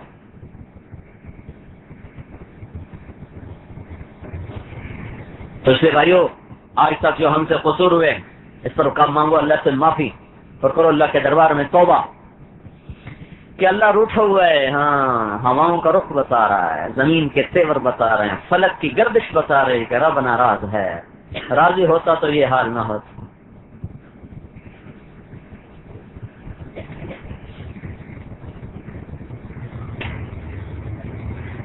وہ لاؤڈ اسپیکر پہ اعلان تو نہیں کرے گا میں ناراض ہو جاؤں، وہ حالات اس طرح گردش دے کر بتائے گا میں ناراض ہوں۔ اور ایک ایسی ذات ہے جو اتنی بڑی طاقت کے باوجود اتنی جلدی مانتا ہے، اتنی جلدی مانتا ہے کہ اتنا تو ماں بھی نہیں مانتی۔ 70 سال کے گناہ لے کر آ جاؤ، 70,000 سال کے گناہ لے کر آ جاؤ، ایک دفعہ کہہ دو یا اللہ معاف کر دے تو لگا جاؤ معاف کر دے۔ 4 دن لیٹ ہو جاؤ نا ماں کو منانے میں تو وہ کہے گی مردود پہلے کہاں مر گیا تھا، آج آیا کوئی 8ویں دن تو معافی مانگنے، تو نے پہلے دن مجھ سے معافی کیوں نہ مانگی؟ باپ کہتا تو نے پہلے دن معافی کیوں نہ مانگی؟ افسر ناراض ہو جائے، ماتحتوں کو ایمان بیچنا پڑتا ہے، ایمان بیچ کے افسروں کو مناتے ہیں، اور اللہ ناراض ہو جائے اور 1 سال گزرا، 2 گزرے، 10 گزرے، 20 گزرے، 50، 100، 70، 100، 1000 سال گزر گئے، نہ نظر آتا ہے، نہ سنائی دیتا ہے، نہ چلا جاتا ہے، نہ پکڑا جاتا ہے، اور آ کر کہتا ہے یا اللہ آیا ہوں معاف کر دے، تو اللہ کہتا جاؤ معاف کر دیا۔ یہ بھی نہیں کہتا بڑھاپے میں کیوں آئے ہو توبہ کرنے، یہ بھی نہیں کہتا کہ اب کیا گر کے کیا ہے وقت پیری گرگ ظالمی شود پرہیزگار، یہ بھی نہیں کہتا اب تو تیرے دانت نہیں، اب تو تیری آنکھ نہیں، اب تو تیرے کان نہیں، اب تیری توبہ کا کیا مطلب؟ کہ نہیں اللہ تعالیٰ کہتا جب جو جس حال میں توبہ کرنے آئے گا میں آگے بڑھ کر اس کا استقبال کروں۔ آ جا میرا بندہ، میں تو تیرے استقبال میں تھا، جیسے ماں بچے کے لیے باہیں پھیلاتی ہے، آ جا میرا لال، تو بچہ کیسی تیزی دکھاتا ہے، اس سے زیادہ اللہ کی محبت کی باہیں پھیلی ہوئی ہیں، گیا دنیا پر والو آ جاؤ توبہ کر لو، تمہارا رب تمہارا منتظر ہے۔ اے پوری دنیا کے انسانوں توبہ کرو۔ توبہ کا مطلب بھی بڑا خوبصورت ہے، توبہ کا مطلب ہے لوٹ آنا، لوٹ آنا۔ پھر ہم اس کا مرادی معنی لیتے ہیں گناہ چھوڑ دینا اور نیکیاں کرنا، لیکن توبہ کا لفظی مطلب ہے لوٹ آنا۔ تو اللہ کہہ رہا ہے میرے بندو لوٹ آؤ نا میری طرف، توبوا الی اللہ توبۃ نصوحا یا ایھا الذین آمنوا توبوا الی اللہ توبۃ نصوحا۔ اے ایمان والو، اے دنیا پر کے ایمان والو، آ جاؤ نا اپنے رب کے پاس، آ جاؤ آ جاؤ، توبہ کر لو۔ بنی اسرائیل میں ایک نوجوان، ہم تو امت محمد ہیں، وہ تو بنی اسرائیل ہیں، وہ نوجوان جو قارون جیسا مجرم دنیا میں اکیلا ہی آیا ہے، نبی پہ زنا کی تہمت لگا دینا، یہ ایک ہی مجرم آیا ہے۔ جب موسیٰ علیہ السلام کو پتا چلا تو انہوں نے سجدے میں سر رکھا، تو اللہ تعالیٰ نے کہا جو کہے گا زمین کو تیرا کہا مانے، تو موسیٰ علیہ السلام کھڑے ہو گئے۔ قارون زمین پکڑ لے اس کو کہ خزانوں کو رکھو اس کے سر پر۔ وہ جو گیا اندر تو نے کہا موسیٰ مجھے معاف کر، تو موسیٰ علیہ السلام نے کہا اور پکڑو زمین سے، کہا موسیٰ مجھے معاف کرو۔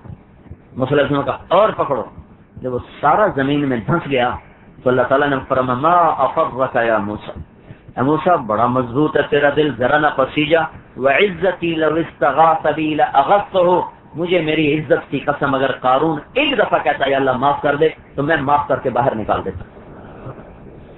یہ قارون کو معاف کرنے کے لیے تیار ہو تو اس امت میں تو چھوڑ، کافروں میں آج قارون کوئی نہیں ہے، تو اس امت میں قارون کہاں سے آ جائیں؟ کبیرہ گناہ ہوں گے، زیادہ کبیرہ گناہ ہوں تو کبیرہ گناہوں کی کیا اوقات ہے اگر ہم توبہ کر لیں؟ کوئی توبہ کرے تو صحیح، اللہ بڑا غفور الرحیم ہے، اللہ جو مرضی ہو، اللہ بڑا غفور الرحیم ہے۔ میرے بھائیو اگر اللہ بڑا غفور الرحیم اگر یہی مسئلہ ہے تو پھر تو مجرم اور محرم کا فرق مٹ گیا، پھر یہ پولیس کیوں بیٹھی ہوئی ہے؟ انہوں نے کہا جاؤ گھر جائیں، قتل والوں کو قتل کرنے دو، زنا کرنے والوں کو زنا کرنے دو۔ اگر مجرم اور محرم میں فرق کوئی نہیں تو پھر حسین اور ابن زیاد میں بھی کوئی فرق کوئی نہیں، پھر کیوں حسین کا سر کٹ گیا؟ پھر کیوں ابن زیاد پہ لعنت برسائی جا رہی ہے اور کیوں حسین کے لیے رویا جا رہا ہے؟ اگر مجرم اور محرم میں فرق نہیں، رات کے تہجد گزار اور رات کے ناچنے والے میں اگر کوئی فرق نہیں، حلال میں بچے کی دوائی کا پیسہ نہیں اور بچہ سامنے جان دے رہا ہے، اور حرام میں بینک بھرا پڑا ہے، اگر ان دونوں میں کوئی فرق نہیں ہے، رات کو رونے والے اور رات کو شراب پینے والے میں اگر کوئی فرق نہیں ہے، مجرم اور محرم میں فرق ہے، تو پھر کربلائیں بالکل صحیح ہیں، یہ ہوتی رہیں گی، ہوتی رہی ہیں، ہوتی رہیں گی۔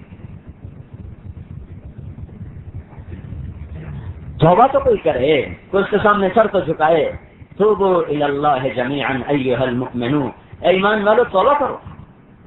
ایک نوجوان بنی اسرائیل کا نافرمان، اس کے گناہوں پر لوگوں نے اس کو شہر سے نکالا، وہ شہر بدر ہوا، اسباب زندگی ختم ہوئے، موت نے گھیرا ڈالا، تو دائیں بائیں دیکھا شاید کوئی آئے، کوئی پانی کوئی کھانا، جب کچھ نہ ملا اور دیکھا موت ہی ہے تو آسمان کی طرف نگاہ اٹھا کر کہنے لگا اے وہ ذات جو معاف کرنے سے گھٹتا نہیں اور عذاب دینے سے بڑھتا نہیں، اے مولا اگر تو عذاب سے بڑھتا ہو اور معاف سے گھٹتا ہو تو میں تجھ سے کچھ نہیں مانگتا، لیکن اگر تو معاف سے گھٹتا نہیں اور سزا سے بڑھتا نہیں تو دیکھ لے مجھے سب نے چھوڑ دیا، مجھے معاف کر دے تیرا ہی بندہ۔ یہ کہتے کہتے اس کی جان نکل گئی۔ اور قرآن کا قانون یہ ہے کہ موت پہ توبہ قبول نہیں، پر اللہ ایسا غفور الرحیم ہے جب چاہے اپنا قانون بدل دے۔ اللہ تعالیٰ نے موسیٰ علیہ السلام سے فرمایا میرا ایک دوست فلاں جگہ مرا پڑا ہے، جب اس کا جنازہ پڑھو اور شہر میں اعلان کرو جو اس کا جنازہ پڑے گا اس کو بھی معاف کر دوں۔ ایسی دوستی، ایسی دوست اتنی جلدی تو ماں نہیں تعلق بناتی، اتنی جلدی تو باپ نہیں تعلق ٹھیک کرتا اولاد کے ساتھ، اتنی جلدی تو میاں بیوی میں لڑائی کے بعد صلح نہیں ہوتی۔ جب شہر کے لوگ آئے دیکھا تو وہی نوجوان آوارہ، یہ کون ہے؟ یہ تو وہی ہے جس کو ہم نے شہر سے نکالا تھا، یہ کون سا بزرگ ہے جس کے جنازہ پڑھنے پر بخشش ہو؟ تو موسیٰ علیہ السلام نے کہا اللہ تو کچھ کہے تیرے بندے کچھ کہیں، تو اللہ تعالیٰ نے فرمایا سچ سچ کہہ رہے ہیں، ایسے ہی تھا جیسے یہ کہہ رہے ہیں، لیکن جب اس پر موت آئی تو اس نے دائیں دیکھا تو اسے کوئی نظر نہ آیا، تو اس نے بائیں دیکھا تو اسے کوئی نظر نہ آیا. اس نے بے بس ہو کر مجھے دیکھا تو میری غیرت نے گوارا نہ کیا کہ میں اس کو اکیلا چھوڑ دیتا. اے موسیٰ اگر اس وقت وہ مجھ سے پوری دنیا کے انسانوں کی بخشش مانگتا تو میں اس کے طفیل سب کو معاف کر دیتا. تو ہمارا واسطہ ایسے رب سے ہے بھائیو. اسے نہیں عرض کر بھائیو توبہ کرو. یہ کوئی میرا مطالبہ نہیں, کوئی تبلیغی جماعت کا مطالبہ نہیں, میرے اللہ کا مطالبہ ہے کہ توبہ کرو اور اپنی زندگی سے لوٹو. جن راہوں پہ چل رہے ہیں یہ راہیں جنت کی نہیں ہیں, یہ جہنم کی راہیں ہیں جن پر ہم چل رہے ہیں. واپس آ جاؤ, اللہ بڑا غفور و رحیم مہربان ہے. تو بھائیو توبہ کرتے ہو کہ نہیں؟ پکی کرتے ہو؟ ایک دفعہ کہہ دو یا اللہ میری توبہ, زبان سے کہہ دو یا اللہ میری توبہ. جن بھائیوں نے تو توبہ کی ہے نا دل سے, ان کو مبارک, ان کے سارے گناہ معاف ہو, سارے معاف. آگے سے بیٹھیں گے زمان کے پیٹ سے پیرو, حق باقی رہ گیا, گناہ معاف ہو گیا. کسی کا پیسہ دبایا, وہ دبانے کا گناہ معاف, پیسے کی ادائیگی باقی. نمازیں نہیں پڑھی, گناہ پڑھنے کا گناہ معاف, نمازوں کی ادائیگی باقی. یہ مطلب ہے سارے معاف. ادا کرنے شروع کر دو, نماز قضا کرنے شروع کر دو. کسی کا حق مارا ہے دینا شروع کر دو. نہیں دے سکتے پاؤں پکڑ معاف کر دے, وہ معاف کر دے تو معاملہ صاف ہوا. وہ معاف نہیں کرے گا تو اللہ قیامت کے دن خود اپنی طرف سے اس کو دے دے. اللہ آپ کا وکیل بن جائے, وکیل صفائی بن جائے. تو توبہ کرتے ہو نا بھائی. اس کو لے کر ہم کہتے ہیں کہ حضور پاک صلی اللہ علیہ وسلم کے اس مبارک اور پیاری زندگی کو لے کر دنیا میں پھرو. آج دنیا میں بھائیو باطل پھر رہا ہے تو باطل پھیل رہا ہے. تو بھائی دین والے پھریں گے تو دین پھیلے. اس نقل و حرکت سے اتنا تو ہوا کہ اللہ نے کیسے کیسے لوگوں کو دین کی طرف پھیر دیا. جنید جمشید جیسے نوجوان وہ داڑیاں رکھ کے اور پیدل حج کر رہے ہوں, 4 مہینے لگا, 6 سال ہم اس کے پیچھے پھرے. اور ایک دفعہ بھی اس کو نہیں کہا تو حرام کی کھٹی کھا رہا, تو بڑا گمراہ کر رہا ہے لوگوں کو. بس اس کو ملتے رہے ملتے رہے ملتے رہے. یہاں حق تو حق ہی ہوتا ہے, سچ تو سچ ہوتا ہے. اس نے مجھے خود کہا پہلی ملاقات میں کہ مجھے ہر وہ چیز حاصل ہے جس کی میں تمنا کرتا ہوں, اور جن چیزوں کے نوجوان خواب دیکھتے ہیں مجھے وہ چیزیں حقیقت میں حاصل ہیں, لیکن میرے اندر میں اندھیرا ہے, یہ کیوں ہے؟ میرے اندر میں خلا ہے, یہ کیوں ہے؟ اس کی کیا وجہ ہے؟ میں نے کہا میرے عزیز, اندر کی دنیا عورت سے آباد نہیں ہوتی, شراب سے آباد نہیں ہوتی, رقص و سرور سے آباد نہیں ہوتی, یہ ساز و سر اور ساز سے آباد نہیں ہوتی. دل کے تاروں کو صرف لا الہ الا اللہ کا نغمہ چھیڑتا ہے اور کوئی نغمہ نہیں چھیڑ سکتا. جاؤ ساری دنیا پھر کے دیکھ لو, کہیں تمہیں چین مل جائے تو اللہ کو اللہ نہ سمجھنا. اللہ کا چیلنج ہے, الا بذکر اللہ تطمئن القلوب. اے دنیا کے انسانوں, میرا چیلنج ہے, اگر میرے یاد کے سوا کہیں چین مل جائے تو مجھے رما نہیں چھوڑ دینا. اگر دل کے تاروں کو ہلانے والا اور دل کے تاروں پہ نغمہ چھڑنے والا جو بول ہے وہ موسیقی نہیں ہے, وہ عورت نہیں ہے, وہ شراب نہیں, وہ جوا نہیں, وہ سیر تفریح نہیں, وہ صرف لا الہ الا اللہ ہے. یہ وہ نغمہ ہے جو دل کے تاروں کو چھڑتا ہے اور سر سے لے کر پاؤں تک انسان اللہ کی محبت میں ڈوب جاتا ہے اور اس کی زندگی کو ایک نیا راستہ ملتا ہے. نئی صبحیں ہوتی ہیں, نئی شامیں ہوتی ہیں, نئے انداز ہوتے ہیں, نئے راستے ہوتے ہیں. زندگی اللہ کی قسم بیدار ہی اس وقت ہوتی ہے جب اللہ کا تعارف ہو جائے. اللہ کا تعارف نہیں ہے, پیسہ پیسہ پیسہ پیسہ, یہ بھی کوئی زندگی ہے, یہ بھی کوئی زندگی ہے. مر مرا کے چھوڑ کے چلے گئے. تو تبلیغ میرے بھائیوں, اس پیغام حق کو دنیا میں پھیلانے کی محنت اور کوشش. خود دین پہ آؤ, اوروں کو دین پہ لانے کی دعوت دو. اس کے لیے وقت نکالو, 4 مہینے نکالو, چلا نکالو, محبت سے پھرو, اختلاف رکھو لیکن محبت بھی کرو, محبت بھی کرو. نفرتوں نے ہمیں کچھ نہیں دیا, نفرتوں نے ہمیں کچھ نہیں دیا.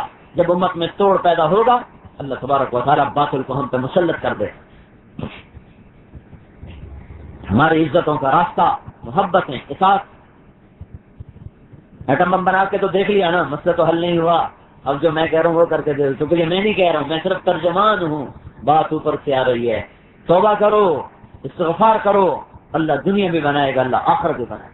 يرسل السماء عليكم مدرارا ويمددكم بأموال وبنين ويجعل لكم جنات ويجعل لكم أنهارا. اللہ تعالیٰ کہا تم توبہ کرو, میں تمہارے لیے دنیا جنت بنا دوں. آخرت کی جنت الگ, دنیا کی جنت الگ. تو بولو بھائی, کون بھائی تیار؟ 4 مہینے کے لیے بولو بھائی, چلے کے لیے بولو. توبہ کی ہے, آپ جانتے ہیں ہم سب کچے ہیں ماشاء اللہ. آگے 3 دن کچھ. اچھا آ جاؤ آ جاؤ. اگر کبھی توبہ ٹوٹ جائے تو پھر پریشان نہ ہونا, پھر دوبارہ توبہ کر لیں. شیطان بہت بڑا دھوکہ دیتا ہے. بولے کیا فائدہ ایسی توبہ کا, ادھر کرتے ہیں ادھر ٹوٹ جاتی. جب اللہ تعالیٰ خود کہہ رہا ہے کہ جب ٹوٹے پھر کر لو میں قبول کروں گا، تو مسئلہ تو اللہ کی طرف سے، وہ تو ختم ہوگی بات. معلوم یہ غر کر، جب تک تمہیں موت کی پرچھائی نظر نہ آئے اس وقت تک میں تمہاری توبہ قبول کرتا رہوں. تو بھائیو کبھی توبہ کے بغیر کوئی سانس نہ گزارنا. جب گناہ ہو فوراً نیکی کرنی، فوراً توبہ کرنی. یہاں شیطان الٹی پٹی پڑا تھا، کہا ہم تو اتنے گناہ کرتے ہیں، ہماری نمازوں کا کیا فائدہ، ہماری تسبیح اور ذکر کا کیا فائدہ، یہ جو سود کھاتا ہے اس کی نمازوں کا کیا فائدہ، اور یہ جو حرام کھاتا ہے اس کے روزے کا کیا فائدہ. یہ بات نہیں کرنی چاہیے. جب گناہ ہو نیکی کرو، جب گناہ ہو نیکی کرو، توبہ کرو. اتبع السیئۃ الحسنہ، اللہ کے نبی کا فرمان ہے گناہ کے پیچھے نیکی لاؤ. تو ہوتے ہی رہیں گے، انسان جو ہیں ہوتے ہی رہیں گے. نہ تو کسی کو حقیر سمجھو، کبھی بھائی اوروں کا عیب نہ دیکھنا، نہ اوروں کا عیب اچھالنا، نہ اوروں کا عیب دیکھنا. اپنے عیبوں میں مگن رہنا، اپنے عیب دیکھتے رہنا. اوروں کا عیب دیکھنے سے انسان اللہ کی نظروں سے گر جاتا ہے. ہمیشہ اپنے اوپر آدمی بدگمان رہے، اوروں کے بارے میں خوشگمان رہے. اپنے بارے میں بدگمانی رکھیں، اوروں کے بارے میں خوشگمانی رکھیں. یہ نہ ہو کہ اپنے آپ کو بھی اچھا سمجھتے رہیں اور اوروں کے کیڑے نکالتے رہیں. یہ اللہ نے ہمیں حکم نہیں دیا کہ ہم اوروں کے عیب دیکھیں، اوروں کی کمیاں دیکھیں. پتہ نہیں وہ کب توبہ کر کے اللہ سے معاملہ ٹھیک کر لے، ہم اسے حقیر سمجھ کے اللہ کی نظروں سے گر جائیں. تو اس سے اپنے آپ کو ہمیشہ بچانا بھائیو. کبھی کسی مسلمان کو کتنا ہی گرا پڑا کیوں نہ ہو، اسے حقیر نہ سمجھ. خاص طور جو لوگ نیک لوگ ہیں ان سے تو گناہ ہو جاتا، ان کی کمیاں نہ اچھالنا، ان کی کمیاں نہ اچھالنا. اللہ تعالیٰ کے محبوب کی خدمت میں ایک شخص آئے کہ یا رسول اللہ میں چاہتا ہوں اللہ تعالیٰ میرے گناہوں کو چھپا دے. تو ہمارے نبی نے فرمایا تو لوگوں کی کمیوں کو چھپایا کر، اللہ تیرے گناہ چھپا دے. رزق بڑھانے کے لیے حرام راستے اختیار نہ کرنا، حلال اختیار کرو. جو ملے اس کا شکر کرو. ایک راستہ اور، جو ماں باپ کی خدمت کرے گا اللہ اس کا رزق بڑھا دے. ماں باپ چلے گئے تو ان کے عزیز و اقارب کی خدمت کرو، اللہ رزق بڑھائے. اللہ کے نام پہ خرچ کرو چاہے 4 آنے کیوں نہ ہو، روزانہ خرچ کرو اللہ کے نام پہ، اللہ رزق بڑھائے. پھر ایک صحابی نے کہا یا رسول اللہ میں چاہتا ہوں میرا رزق بڑھ جائے، میں کیا کروں؟ آپ نے فرمایا تو باوضو رہا کر تیرا رزق بڑھ جائے. باوضو رہو اللہ رزق بڑھائے، حلال دے گا. تو باوضو رہنے کے 3 فائدے ہوں گے. اللہ رزق بڑھائے گا، اللہ پیار کرے گا، اور شیطان آپ سے ڈرنے لگ جائے. شیطان گھبراتا اس سے. ایک دفعہ ہمارے نبی نے پوچھا شیطان سے تیرے کتنے دشمن ہیں؟ کہنے لگا 15 دشمن. تو آپ نے پوچھا کون کون سے؟ تو شیطان نے کہا پہلے نمبر پر تو آپ ہی ہیں، پہلا نمبر ہم کو دے. اور پھر اس نے سارے گنوائے. پھر اس نے کہا ایک وہ مسلمان بھی میرا بڑا دشمن ہے جو ہر وقت باوضو رہتا. باوضو رہو. دکاندار ہو تو بھائی دھوکے سے بچ، ملاوٹ سے بچ، کھوٹ سے بچ. سچا تاجر نبیوں کے ساتھ اٹھایا جائے، سچا تاجر نبیوں کے ساتھ اٹھایا. اذان پر دکانیں بند کر دو بھائی، مسجد میں آ جاؤ. سارے دنیا پور کے بازار اذان پہ بند ہو جائیں، اس کی نیت کرو، ٹھیک ہے نا؟ کردہ میں نیت. اور اوپر لکھو وقفہ برائے نماز، یہ ایک دعوت بنے گی، تبلیغ بنے گی. معاف کرنے کی عادت ڈالو. ماں باپ ہیں تو ان کے سامنے اف بھی نہ کرو. اگر اللہ کی نافرمانی کی بات کریں تو خاموش رہو. اطاعت ضروری نہیں، لیکن گستاخی اس وقت بھی نہیں. ماں باپ ہمارے لیے جنت ہیں یا جہنم. اطاعت کریں گے تو جنت، نافرمانی کریں گے تو جہنم. جاہمہ رضی اللہ تعالیٰ نے کہا یا رسول اللہ میں جہاد کرنے آیا ہوں. آپ نے کہا ماں باپ زندہ ہے کہاں؟ کہا ان کی خدمت کرتے رہو، یہی جہاد. تو اپنے ماں باپ کی دعائیں لیں. ایک آدمی نے اپنی ماں کو طواف کرایا. پھر حضرت عبداللہ بن عمر سے کہنے لگا کیوں جی میں نے اپنی ماں کا حق ادا کر دیا؟ تو حضرت عبداللہ بن عمر نے فرمایا تیری ماں نے تجھے پالتے ہوئے ایک دفعہ جو سانس لیا تھا ابھی ایک سانس کا بھی حق ادا نہیں ہے. ایک سانس تجھے پالتے ہوئے ایک سانس لیا تھا، ابھی اس ایک سانس کا بھی حق ادا نہیں. تو ماں باپ کی خدمت کر کے دعا لو بھائی، ان کی آہیں نہ لو. بد دعا تو کوئی دیتا ہے، لیکن ان کی ہائے بھی بد دعا سے کم نہیں ہوتی. صحابی رسول ہیں، کلمہ نہیں پڑھا جا رہا. موت کا وقت آ گیا، کلمہ نہیں پڑھا جا رہا. حالانکہ تمام صحابہ کے لیے جنت کا وعدہ اللہ نے قرآن میں کیا، وَكُلًّا وَعَدَ اللَّهُ الْحُسْنَى. حضور کو بتایا گیا کہ یہ فلاں شخص فوت ہو رہے ہیں، کلمہ نہیں پڑھا جا رہا. آپ تیزی سے اٹھ کر آئے. تو آپ کو دیکھتے ہی پتا چل گیا کہ کون سا گناہ ہے جس کی نحوست. تو آپ نے فرمایا اس کی ماں کو بلاؤ. ماں آ گئی. تو آپ نے فرمایا اماں بیٹے کو معاف کر دے. کہ یا رسول اللہ میں نہیں معاف کرتی، اس نے مجھے بہت ستایا. صحابی رسول ہو کر ماں کی نافرمانی نے کلمہ پڑھنے سے روک دیا. پھر آپ نے کہا تو پھر میں اس کو آگ لگا دوں, میں اس کو آگ لگا دوں؟ نہیں نہیں نہیں, یہ تو مجھے برداشت نہیں. تو پھر آپ نے کہا اگر تو نے اسے معاف نہ کیا تو یہ سیدھا دوزخ کی آگ میں جائے گا. صحابی ہو کر آپ کہہ رہے ہیں, خود اوپر کھڑے ہیں, جنازہ بھی خود پڑھانا ہے, پھر کہہ رہے ہیں یہ دوزخ میں جائے گا اگر تو نے معاف نہ کیا. اچھا یا رسول اللہ میں معاف کرتی ہوں. یہ کہنا تھا کہ اس کی زبان سے کلمہ جاری ہو اور ساتھ ہی انتقال ہو. تو اگر ماں باپ زندہ ہیں تو انہیں دکھ نہ دینا رہے گا, سکھ نہیں دیتے ہو تو دکھ بھی نہ دے. ہمارے تو چلے گئے, تمہارے ہیں تو ان کی خدمت کر لو, یہ دولت پھر نہیں ملے گی, ایک دفعہ چلی گئی. ایک صحابی آئے کہ یا رسول اللہ مجھ سے بڑا گناہ ہو گیا. آپ نے کہا تیری ماں زندہ, کا جی فوت ہو گئی. پھر آپ نے کہا خالہ زندہ, کا جی ہاں, کہ جا اس کی خدمت کر معاف ہو جائے. تو ماں باپ کی دعائیں لو بھائی, اور بد دعائیں نہ لو. اپنے سگے بھائیوں سے اچھا سلوک, بہنوں سے اچھا سلوک کرنا. ہمارے پنجاب میں بیٹیوں کو کوئی جائیداد میں حصہ نہیں دیتا, بہنوں کو کوئی حصہ نہیں دیتا. یہ بہت بڑا ظلم ہے جس دھرتی پر ہو رہا ہے. یہاں کوئی دنیا پور میں ڈاکہ پڑ جائے تو یہ پولیس والوں کی شامت آ جائے. یہ کیسی پولیس ہے جو ڈاکو نہیں پکڑتی؟ سارا دنیا پور ایسے ڈاکوؤں سے بھرا پڑا ہے جنہوں نے بہنوں کا حق کھایا ہوا ہے. اس کے خلاف کیس ہی کوئی نہیں. کوئی بیچاری بہن پوچھ بھی لے اپنا حق تو کہتے بڑی بے حیا ہے, بھائیوں سے حق مانگ. اپنی بے حیائی بھولے بیٹھے. تو باپ کی جائیداد میں بہن کا حصہ ہے, ماں کی جائیداد میں بہن کا حصہ ہے. بھائی جو خود کمائے وہ الگ چیز, لیکن باپ اور ماں کی جائیداد میں بہنوں کا اللہ نے حصہ رکھا ہے. اس کے دینوں کو رواج دو بھائی, ورنہ سارا رزق حرام ہو جائے, جنت کی ہوا بھی نہ لگے گی اگر یہ ظلم کر کے موت آتی. تو یہ عام دستور ہے, کیونکہ ہم ہندوؤں سے مسلمان ہوئے, اور ہندوؤں میں بیٹی کے لیے جائیداد کوئی نہیں, بس جہیز ہے. وہی کچھ ہم نے کیا, وہ جہیز دے دے بس, ہو تنقید ہے بجا چھٹی کر تن سب کو دیتا ہے. بے شک اس کو ایک سوئی بھی نہ دو, لیکن اگر اس کا ایک مرلہ جائیداد میں بنتا اس کو ادا کرو. ایک ایکڑ بنتا ہے ادا کرو, ایک مربع بنتا ہے ادا کرو. نہ دیا تو سارا رزق ناپاک ہو جائے گا.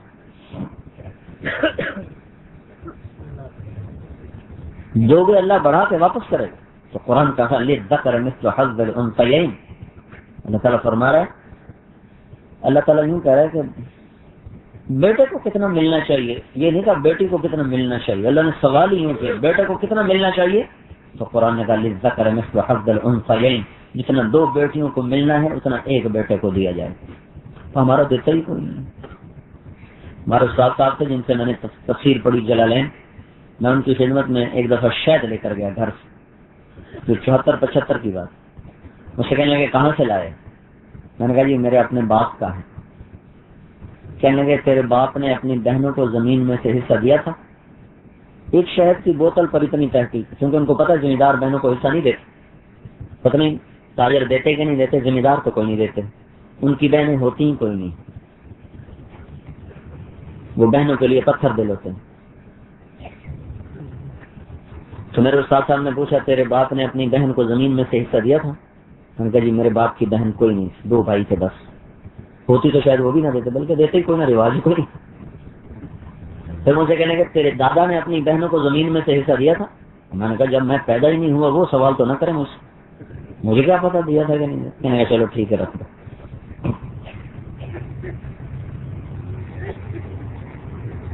بھائیو جن کے سامنے آخرت ہوتی وہ اتنی احتیاط کرتے ہیں, نہیں ماشاء اللہ جزاک اللہ, ماشاء اللہ جزاک اللہ, جو آمان دے ماشاء اللہ جزاک اللہ, ماشاء اللہ جزاک اللہ, ماشاء اللہ جزاک اللہ, بوجھے پڑتے ہو گئے.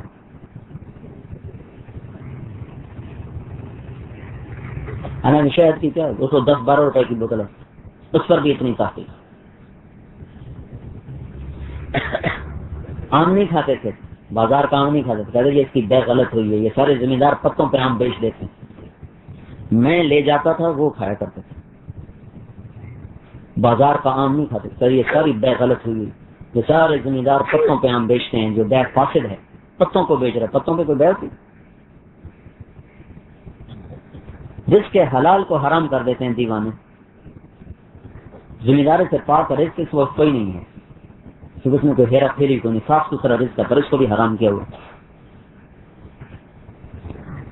پتوں پہ سودے, دسمبر میں باغ بچ گئے, اگست میں باغ, آم کے باغ کے سودے اگست میں. ایک دفعہ میں سفر پہ گیا ہوا تھا, میرے بھائی نے پیچھے سودا کر, مجھے پتا چلا, میں نے آ کر سائی اس گلا کو واپس کر, اس نے مجھے بڑا بدنام کیا، دیکھو مولویوں کے وعدے تو پھر دن، مولویوں کے وعدے تو پھر دن۔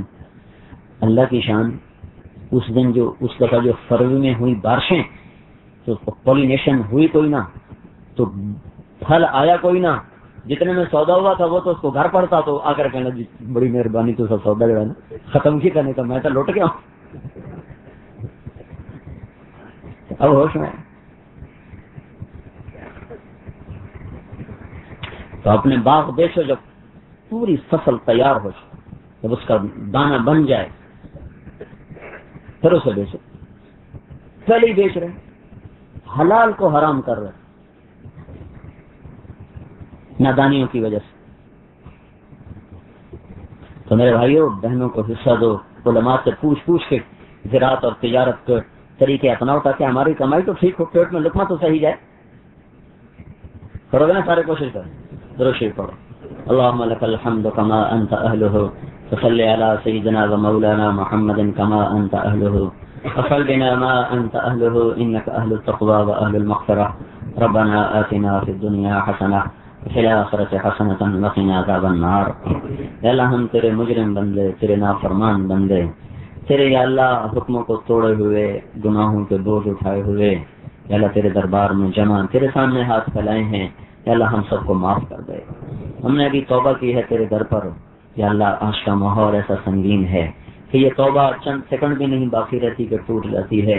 اس دفعہ جو ہم نے کی ہے اسے پکا کر دے یا اللہ، اسے پکا کر دے یا اللہ، اسے پکا کر دے یا اللہ، اور اس ان رکاوٹوں کو دور کر دے جنہوں نے ہمیں تجھ سے دور کر دیا۔ اے مالک تجھ سے بچھڑ کر ہم نے بڑا دکھ دیکھا ہے یا اللہ۔ اے مولا یہ دل تیری یاد سے خالی ہوا، یہ وجود تیرے محبوب کی اطاعت سے باغی ہوا، ہم نے نہ چین پایا نہ سکھ پایا۔ ہم تیری طرف لوٹنا چاہتے ہیں، تیری محبت سے سینوں کو روشن کرنا چاہتے ہیں، تیرے محبوب کی زندگی میں یا اللہ ڈھلنا چاہتے ہیں۔ اے مولا تو ہمیں اس کی توفیق عطا فرما دے۔ اور یہ ماحول، یہ حالات ایسے بن چکے ہیں یا اللہ کہ یہ ہمیں چلنے نہیں دیتے، ایک قدم تیری طرف چلتے ہیں 100 قدم پیچھے جا کرتے ہیں۔ اے مولا کریم اس بے حیائی کی فضاؤں کو بدلنا ہمارے بس سے باہر ہو چکا ہے، اس ظلم و ستم کی فضا کو بدلنا ہمارے بس سے باہر ہو چکا ہے، اس گانے بجانے اور ناچ گانے کی فضا کو بدلنا ہمارے طاقت سے باہر ہو چکا ہے۔ تو تیری طاقت کے تو اندر ہے یا اللہ، تو اپنی دھرتی کو پاک کر، تو اپنی دھرتی کو صاف کر۔ اے مولا ہم صبح اٹھتے ہی اپنے گھروں میں جھاڑو دلواتے ہیں، اپنا آنگن صاف کرواتے ہیں۔ مولا تیری دھرتی زنا سے گندی ہو چکی ہے، جوئے سے گندی ہو چکی ہے اللہ۔ یا اللہ مظلوموں کی آنکھوں نے تیری دھرتی کو یا اللہ ہلا کے رکھ دیا۔ مولا کریم ظالم کے یہاں دندنانا یا اللہ روئے روئے تک پھیلا ہوا ہے۔ اے مولا کریم تیری دھرتی کا ایک ایک یا اللہ، تیری دھرتی کی ایک ایک رگ یا اللہ، اس دھرتی کا ایک ایک تنکا یا اللہ وہ اس وقت ہمارے ساتھ ہی روتا ہے کہ یا اللہ اس دھرتی میں نیکی کا دیکھنا ہی بھول گئی ہے یا اللہ۔ اس آسمان نے بڑے نیک مسلمان دیکھے ہیں یا اللہ، آج ہمارے جیسے گندے مسلمان دیکھ کر حیرت بھری نظروں سے تکتا ہے مولا۔ اس سورج نے چاند نے بڑے نیک منظر دیکھے ہیں مولا، اور یہی سورج چاند ہمارے ناچ گانے دیکھ رہا ہے یا اللہ۔ رات کے چاند نے مولا اس امت کا رونا دیکھا ہے، اس امت کا تڑپنا دیکھا ہے، آج کا چاند اس امت کا ناچ گانا دیکھتا ہے۔ اے مولا کریم، اے مولا کریم اس امت کی بچی کا تو بال کسی نے نہیں دیکھا تھا، آج اس امت کی بیٹیاں ننگے ہو کر بازار میں ناچ رہی ہیں مولا، اور ہم کچھ بھی نہیں کر سکتے اور نہ ہم کسی سے کہہ سکتے ہیں اور نہ ہی ہم نے کہنا ہے، ہم نے تجھے کہنا ہے یا اللہ، کیونکہ کرنا تو نے ہے یا اللہ۔ نہ ہمارا دنیا کے بادشاہوں سے گلا ہے، نہ ان سے کوئی شکوہ ہے، نہ ان کے سامنے ہمارے ہاتھ پھیلے ہیں، ہم تجھے منانے کے چکر میں یا تو مان جا یا اللہ، تو فیصلہ کر، تیری طرف سے یا اللہ فیصلہ ہوگا تو پھر نیچے کون روکے گا میرے مولا، تو ہی فیصلہ نہ کرے۔ اے مولا یوسف علیہ السلام کا یعقوب بچھڑا، یعقوب اور یوسف بچھڑے تھے، تیرا نبی رو رو کے یا اللہ، تیرا نبی رو رو کے ہلکان ہوا تھا، اس کی آنکھیں سفید ہو گئی تھیں۔ انما اشکو بختی وحزنی الی اللہ، تیرا قرآن آج گواہ ہے کہ یعقوب نے کس ضرب سے کہا تھا اے مولا تو نے یوسف کو یعقوب سے ملایا، ہمارا دین بھی ہم سے بچھڑ گیا ہے یا اللہ، ہمارا دین بھی ہم سے بچھڑ گیا ہے، ہمارا حیا ہم سے بچھڑ گیا، ہماری دیانت ہم سے بچھڑ گئی، ہماری صداقت ہم سے بچھڑ گئی، ہماری غیرت ہم سے جدا ہو گئی۔ اے مولا ہم بھی تجھے یعقوب کی دعا کا واسطہ دیتے ہیں مولا، انما اشکو بختی وحزنی الی اللہ، مولا ہمارا دین ہمیں واپس کر دے، ہماری حیائیں ہمیں واپس کر دے، ہمارا حیا ہمیں واپس کر دے، ہماری غیرت ہمیں واپس کر دے، ہمارا تقوی ہمیں واپس کر دے یا اللہ، وہ دیانت، وہ صداقت وہ واپس کر دے یا اللہ۔ امت پٹ گئی مولا، برباد ہو گئی مولا۔ آج کا فرعون للکار رہا ہے مولا، تو نے مصر کے فرعون کو تو جلدی پکڑا تھا، ہمارے فرعون کو بھی تو پکڑ میرے آقا۔ تو نے بابل کا نمرود تو جلدی پکڑ لیا تھا، ہمارے نمرودوں کو بھی پکڑ میرے مولا۔ یہ خدائی کے دعوے دار بن چکے ہیں، وہ کہہ رہے ہیں ہم خدا ہیں، ہمیں کہتے ہیں جاؤ اپنے خدا کو بلا کے لاؤ، آجا ہم تجھے بلانے آئے ہیں مولا۔ دیر ہو گئی، بچہ مار کھا کے ماں باپ کو ہی بلاتا ہے مولا۔ اللہ، اگر ماں باپ ہی بچے کی نہ سنے، ماں باپ ہی بچے کو گود میں نہ لے تو کون لے گا پھر یا اللہ۔ ہمارا تو آخری سہارا ہے مولا، ہمارا نہ کسی بادشاہوں سے فرزارا، نہ کسی فوج پہ، نہ کسی پولیس پہ، نہ کسی ایٹم بم پہ یا اللہ، ہمارا تجھ پہ آسرا ہے مولا۔ ہم تجھے بلانے آئے ہیں، تو آ ہمارے ساتھ مالک۔ ہمارے اندر کی فریادیں ہیں اللہ، ہمیں کندھا نہیں کوئی مل رہا اللہ، ہم کمزور ہو رہے ہیں، ہمیں رونے کے لیے کوئی کندھا چاہیے جس پر سر رکھ کے ہم رو سکیں، ہمیں کندھا دے، ہمارا کندھا کوئی نہ رہا۔ یا اللہ، ہمارے ماتھے زخمی کرنے والے ہزاروں نہیں کروڑوں ہیں یا اللہ، لیکن کوئی ایسا کندھا نہیں ہے جس پر ہم ماتھا رکھ کے سر رکھ کے رو سکیں، آنسو بہا سکیں۔ اللہ، دنیا کے کام ختم ہو گئے جنہیں غم سنا سکے۔ اے ہر ایک کی سننے والے اللہ، اے ہر ایک کی سننے والے اللہ، اے ہر ایک کی فریاد پر لبیک کہنے والے اللہ، ہمارے آسرے ٹوٹ گئے، ہمارے سہارے بچھڑ گئے، ہم بیچ منجدار میں ہیں، کشتی شکستہ گانے ہیں، ہماری کشتیاں ٹوٹی ہوئی ہیں مولا، پھٹے ہوئے بات باندھ ہیں، ملا چھوڑ کے بات گئے، سودے کر کے ہمیں بیچ گئے مولا، بھیڑ بکری کی طرح ہمارے سودے کر گئے، جنس کی منڈی کی جنس کی طرح ہماری بولیاں لگ گئی۔ اے مالک تو آ، ہم تجھے بلانے آئے ہیں، آ جا، اس پنچایت کو رد نہ فرما میرے مولا۔ یہ پنچایت تجھے بلانے آئی ہے یا اللہ، اتنی بڑی پنچایت کو دنیا کے بخیل بادشاہ بھی رد نہیں کرتے، تو ہے ہی سخی کریم رحیم یا اللہ۔ تجھے اپنے بندوں سے محبت کا وقت، تجھے اپنے محبوب کی محبت کا وقت ہے یا اللہ، تو امت کی مدد فرما، انہیں مجدار سے نکال۔ تو ہی تھا جس نے یوسف کو کنویں سے نکالا تھا، تو ہی تھا جس نے چھری کے نیچے سے اسماعیل کو بچایا تھا، تو ہی تھا جس نے مکڑی کے جالے سے محبوب کو بچایا تھا۔ اے وہ رب، اے وہ رب جو آج بھی ہے، جو آج بھی ہے، ہم مٹیں گے تو باقی ہے، ہم مٹ جائے گی تو باقی ہے، باقی رہے گا، نہ تیری ابتدا نہ انتہا، تو اول تو آخر، تو ظاہر تو باطن۔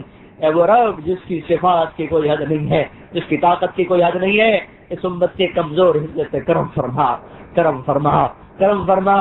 ہمارا کوئی نہیں رہا، تو بن جا، تو سامنے آ، ہم تیرے سامنے گرنا چاہتے ہیں، تمہارے سامنے ہوتا ہم تجھ سے لپٹ جاتے مولا، تیرے پاؤں پکڑ لیتے یا اللہ، تیری گود میں چھپتے، تجھے اپنی کہانیاں غم بھری سناتے یا اللہ، کیا سننے والے نہ رہے مولا، ہم تجھے سناتے ہیں۔ یا حی یا قیوم، یا حی یا قیوم، یا حی یا قیوم، بے رحمتک نستغیث، بے رحمتک نستغیث۔ مولا اس مجمع کو قبول فرما لے، ان شہر والوں کو قبول فرما لے، ان آنے والوں کو قبول فرما لے، جس نیت سے بھی آئے قبول کر لے، کوئی رد نہ ہو، کوئی مردود نہ ہو۔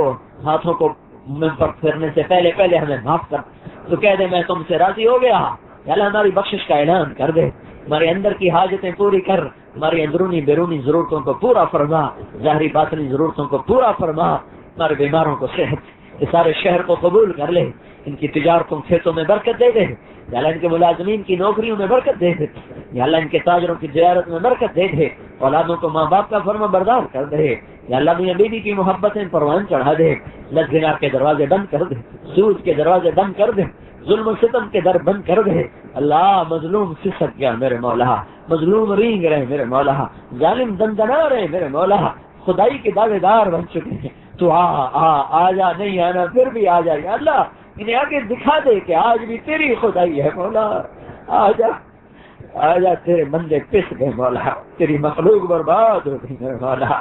اے مالک الملک، اے وہ ذات جسے زوال نہیں، ان پہ کرم فرما جن پہ زوال آ گیا، اے وہ ذات جو ہر ذلت سے پاک ہے، ان پہ کرم فرما جو ذلیل ہو